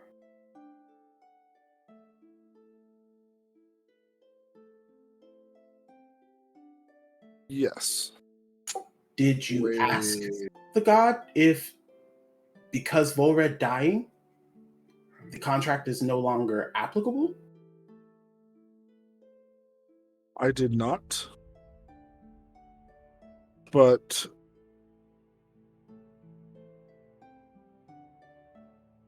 given, well, okay. DM, side note. In these past times since he has died, I have still had to cast Remove Curse to continually remove it, correct? Yes, but it's more like maintenance at this point. You Okay, haven't so had still- to sink an entire day's worth of spells into making him feel better. So he is still cursed. So therefore, I think the contract is still ongoing. At least the curse is still active. So if the curse and the contract are linked, then yes, potentially. Okay. Well, Yandere, it feels I am still having to cast Remove Curse to keep the curse at bay on Volred. So if the curse is attached to the contract, I don't think death stops it. But it's also possible they are separate. Calmac, I have one more question, and then you can continue your conversation. Caleb, Yes, sir. did you have an opportunity to hear what the contract was or what the deal was? And if so, can you repeat it to me? Yes, I can. Caleb will try and repeat the exact wording that is on the contract that was verbally given.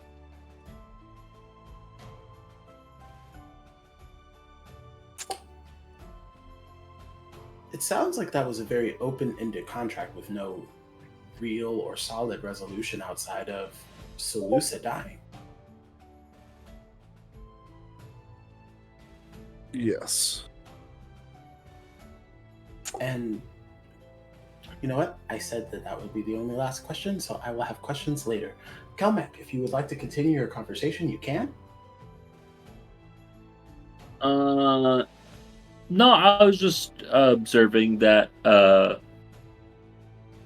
I thought it was a pretty good guess on my part on what had all happened, and it seems to be the case that what I thought happened with some extra details. I don't know how hard it is to kill a shade. I'm assuming it's incredibly difficult. If we kill one, it's less of a contract with the shade and more of a contract with Cavail. So she would just send more.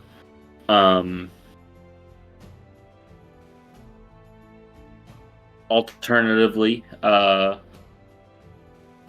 taking some cues from Fey contracts, we could kill the sister, revive her, and then we did kill her, right? And so that would be tying it all up. To be fair, the way that you did phrase the verbiage of that contract, I would imagine that is a loophole. But gods are also they wield a lot of power, so they can kind of get away with just saying, like, that's not the, what's the word? Spirit of the word. Understandable. But from what I can tell right now and looking at this current situation,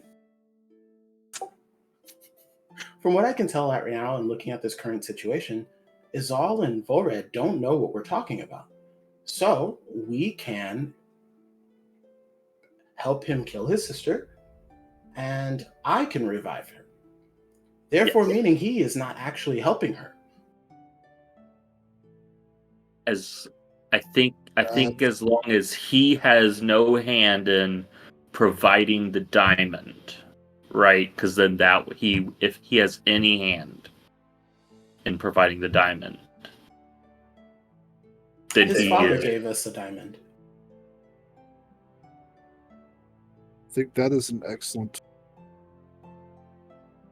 way of doing things. I think like just keeping him with us, but anything he does cannot lead to bringing the sister back. How are we going to convince him to now kill him? Well, maybe we just kill her. I don't know. Did the contract say he has to kill her, or that she just has to die? And just look at Caleb. He has to kill his sister.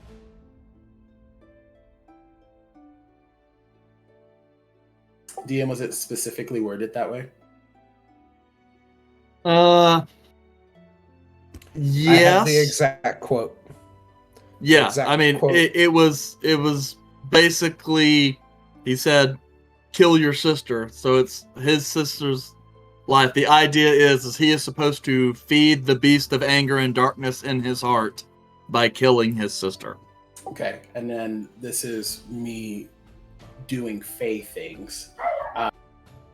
Previously, we had the conversation about possibly how contracts can be alleviated, and if the target were to die of their own means, that means that the contract is voided.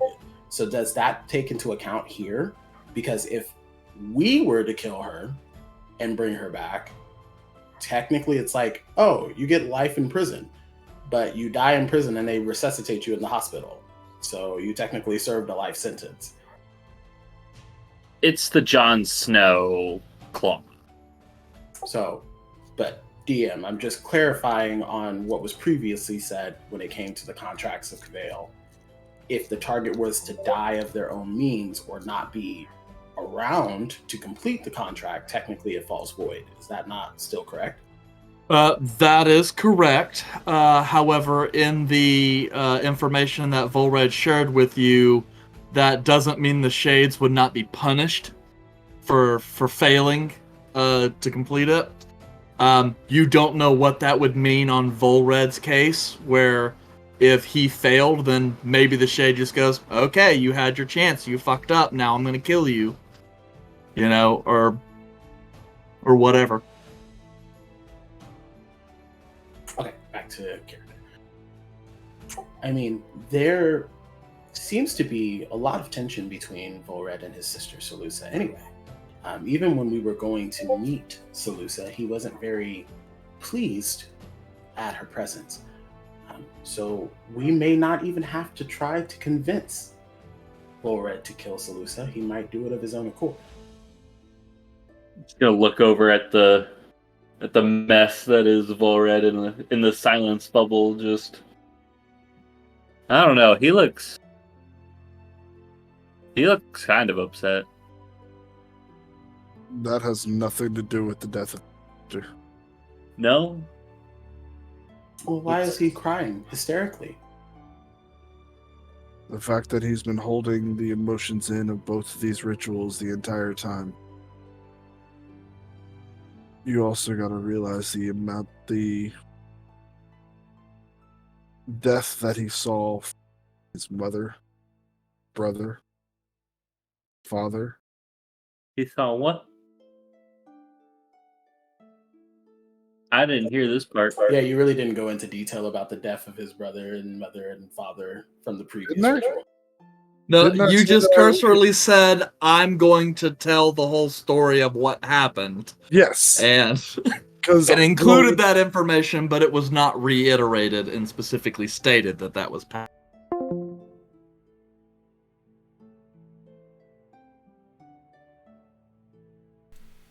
My bad, I clicked the wrong button. 1 second.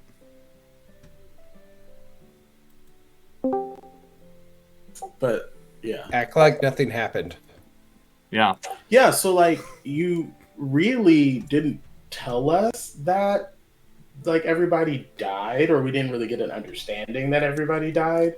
So we now know that Volred has seen the death of like all of his family, which to be fair, he almost allowed anyway at one point or another.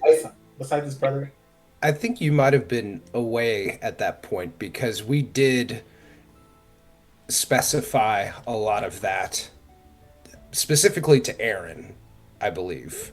But yeah, basically we went over. yeah, I kind of explained it, and then I went into more detail about like the last episode when he was out. But sorry, it was supposed to be inferred that. Yeah. Cool. So, death of the whole family, holding emotions in, and is now just relentlessly torrenting all of his emotions out because he couldn't have any in the dream world or whatever.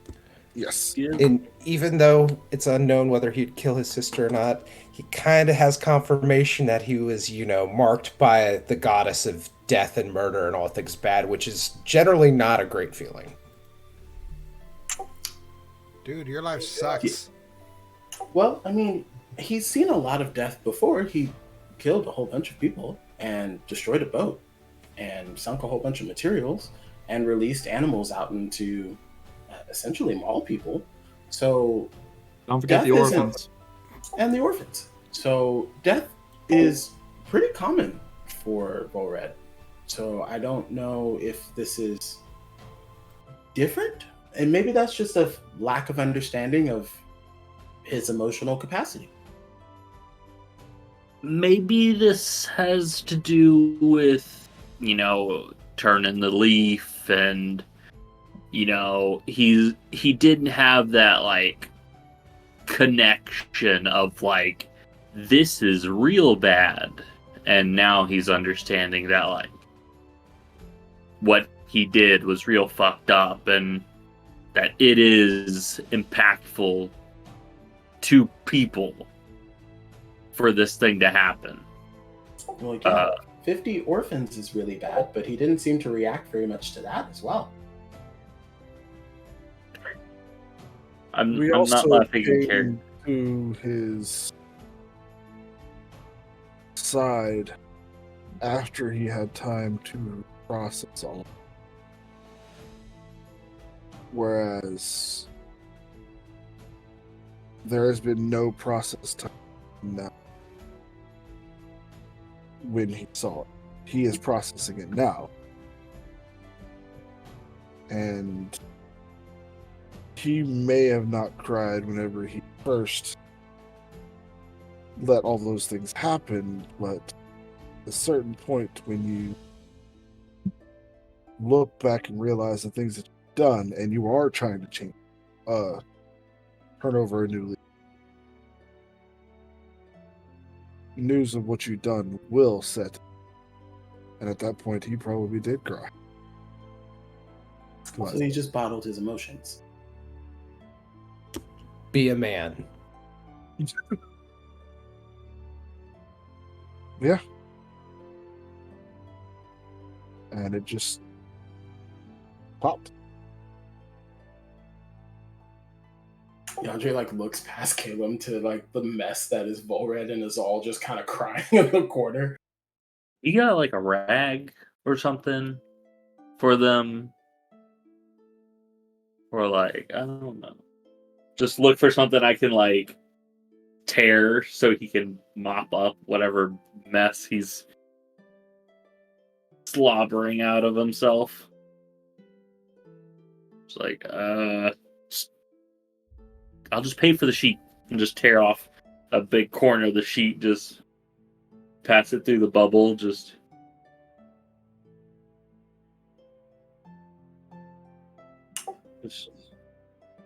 So, it's good to at least know why he's cursed and understand where it came from.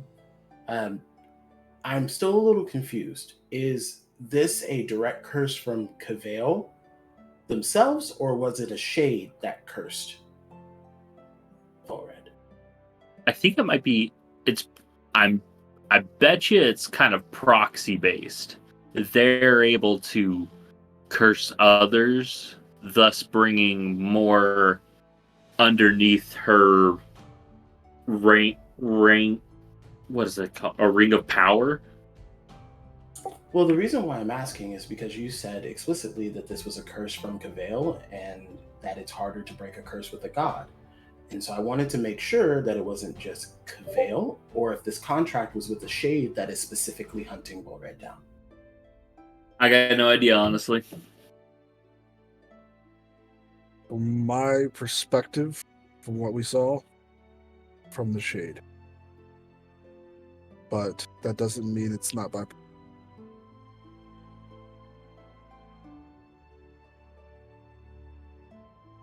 Okay. Well, did you need a couple more moments of silence before we bring them back into the conversation? Or at least hear them wailing for the next 10 minutes? I'd rather not have a headache from crying. It's good that he's getting the emotions out.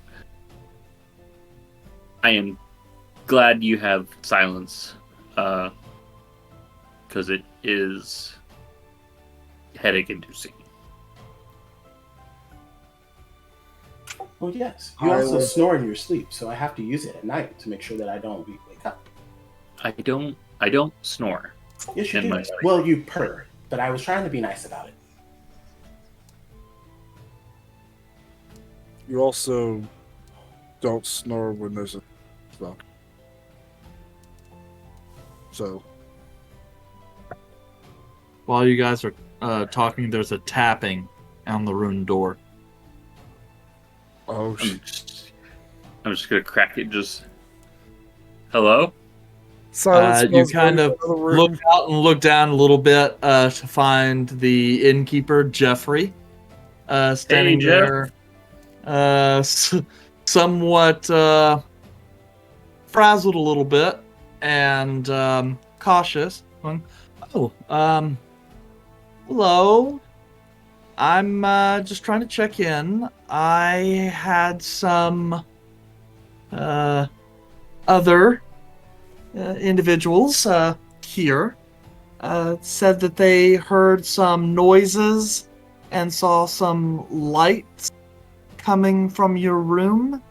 Mhm. So I wanted to check and make sure everything is okay.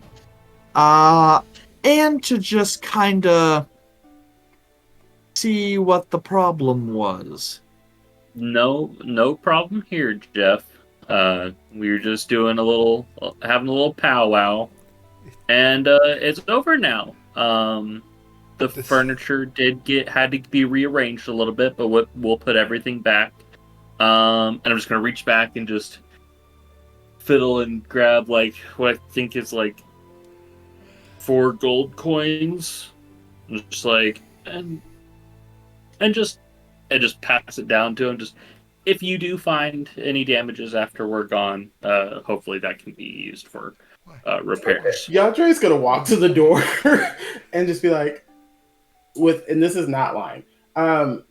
We had a very intense therapy session. There are 2 members of our party that are in the back corner over there crying, but they are currently under the silence spell. If you would like for more noise to be out there, I can definitely release it so you can hear them crying and test the validity of our story. No. I just, wanted to make sure that everything was good and that there wasn't any significant damage to the room. So that's fine. Just if you get the room cleaned up, because as a reminder, checkout is in about an hour and a half, unless you want to extend your stay. On the other hand, I guess if there's if you guys need to have lunch here in the room, I could have something brought up to you. Well, yeah, that would be very pleasant. And again, not a lot of physical damage, but a lot of emotional damage. Right. Well, you see him kind of trying to peek in a little bit, and you can see he can kind of quickly count and see that everyone is present, and there's no blood everywhere. Oh, good. Well, See, I'll bring something up here in just a little bit, and let me know if there's anything else, or if you plan on staying another night. will do. Actually, how much is to stay another night? What was the total price? Well, you just have the one room, so that's 8 silver. Oh, and didn't my friend just give you 4 gold? Well, I was curious. I didn't know if you had interrupted that process. No, I walked up as he was giving him the 4 gold because I was like, why are you doing this? Yeah, absolutely. I can take that out of here if you want me to just hold on to it. Oh, no, I'll take 2 of it back, and then you can keep 2 for the ring. Okay. And he kind of hands back 2 pieces of gold. I'll just put you down for another 2 nights then. And then I give the 2 gold back to Kelmac. Right. Well, enjoy your therapy session. And Thank you you. see him just kind of leave. Jeffrey. I'm just gonna put my hand out for a fist bump. Just, you're the greatest. He just kind of fist bumps. Thanks. And then you see him just kind of walk away. It's a little bit more of a waddle, like he's so stiff, not knowing what he was about to find, and then kind of is able to loosen himself up a little bit. It's like, oh, okay, my inn is not destroyed. Like, he's a former adventurer, so I would think he has an idea. It's like, oh, they better not be doing something up there. They're summoning some demon up there. I'm gonna have to go whip out the old adventuring gear, go up and. I mean, Caelim's gonna have to, work some mending because, the floor is definitely singed with magical circle. I have mending too, so we between both of us, we can fix the majority of the most stuff. of it, yeah. But listen, I didn't know. I was just like, what's a small number? It's gold pieces. It's 4. Well, that was a relatively large amount of gold to just give to people. Most people don't make more than 2 silver, if even that. So to give them 4 gold is like a week's worth of salary. Well, 2 weeks worth of salary, really. Well, yeah. That's how I made a friend last night.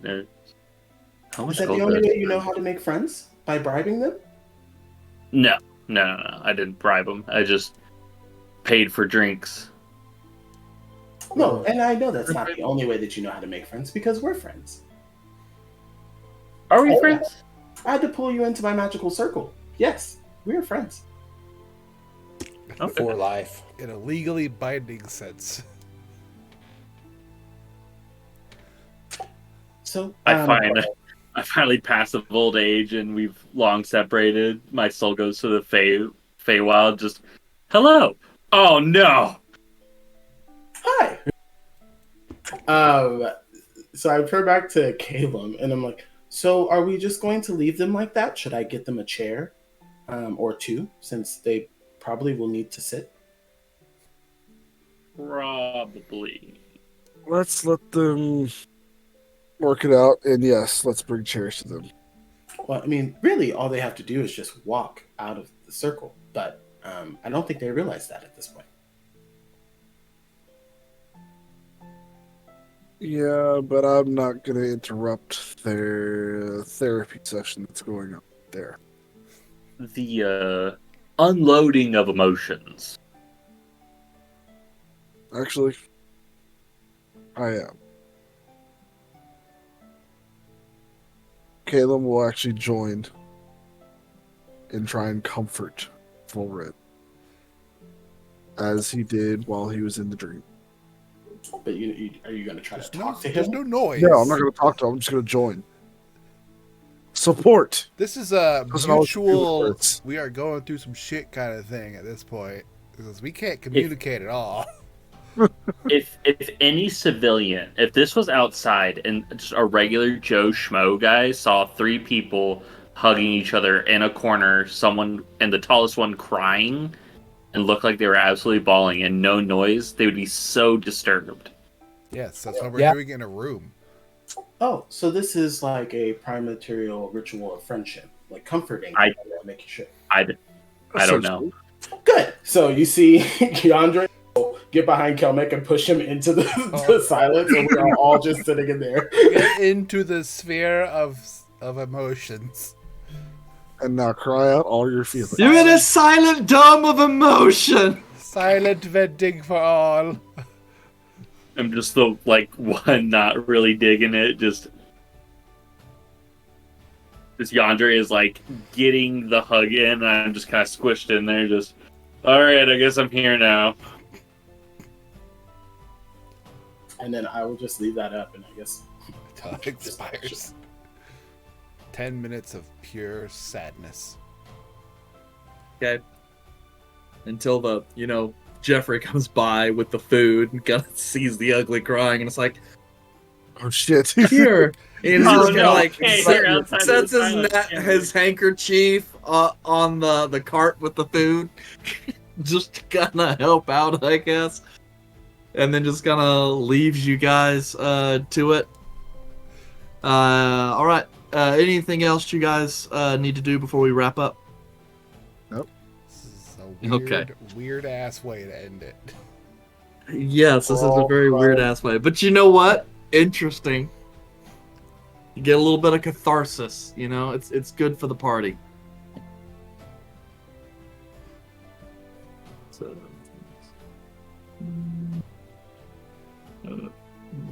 Party will get stronger through emotion. Sometimes those emotions are caused by you betraying your own sister, but you know. Oh man, I've vented it's- all kinds of things in this silence dome. Like, oh my god, all this stuff. No noise. Secrets are being Nobody. told. The All right, bubble guys, we're gonna explicitly ends right as someone's about to admit to some heinous shit. They hear themselves like, wait, a good show, chum. Yeah. Okay. All right, guys. We're going to go ahead and wrap it there tonight for chapter 74. Yeah, I know it was a long one, kind of crazy, and, you know, heavy on certain characters still, but thank you for handling through. So, next Tuesday, 7 p.m. Central, we'll have chapter 75, and then we'll see what the party chooses to do with the revelations they received today, and see if maybe this was a moment where the party grew closer. You know? We're physically closer. Like, a lot. That's true. But you guys also recently went from having 2 rooms to 1 room, so, like, yeah. Out of choice, which I'm beginning to think was a bad choice. The room next to I don't us know. also very silent due to the space. I of the find that silent spell. hilarious.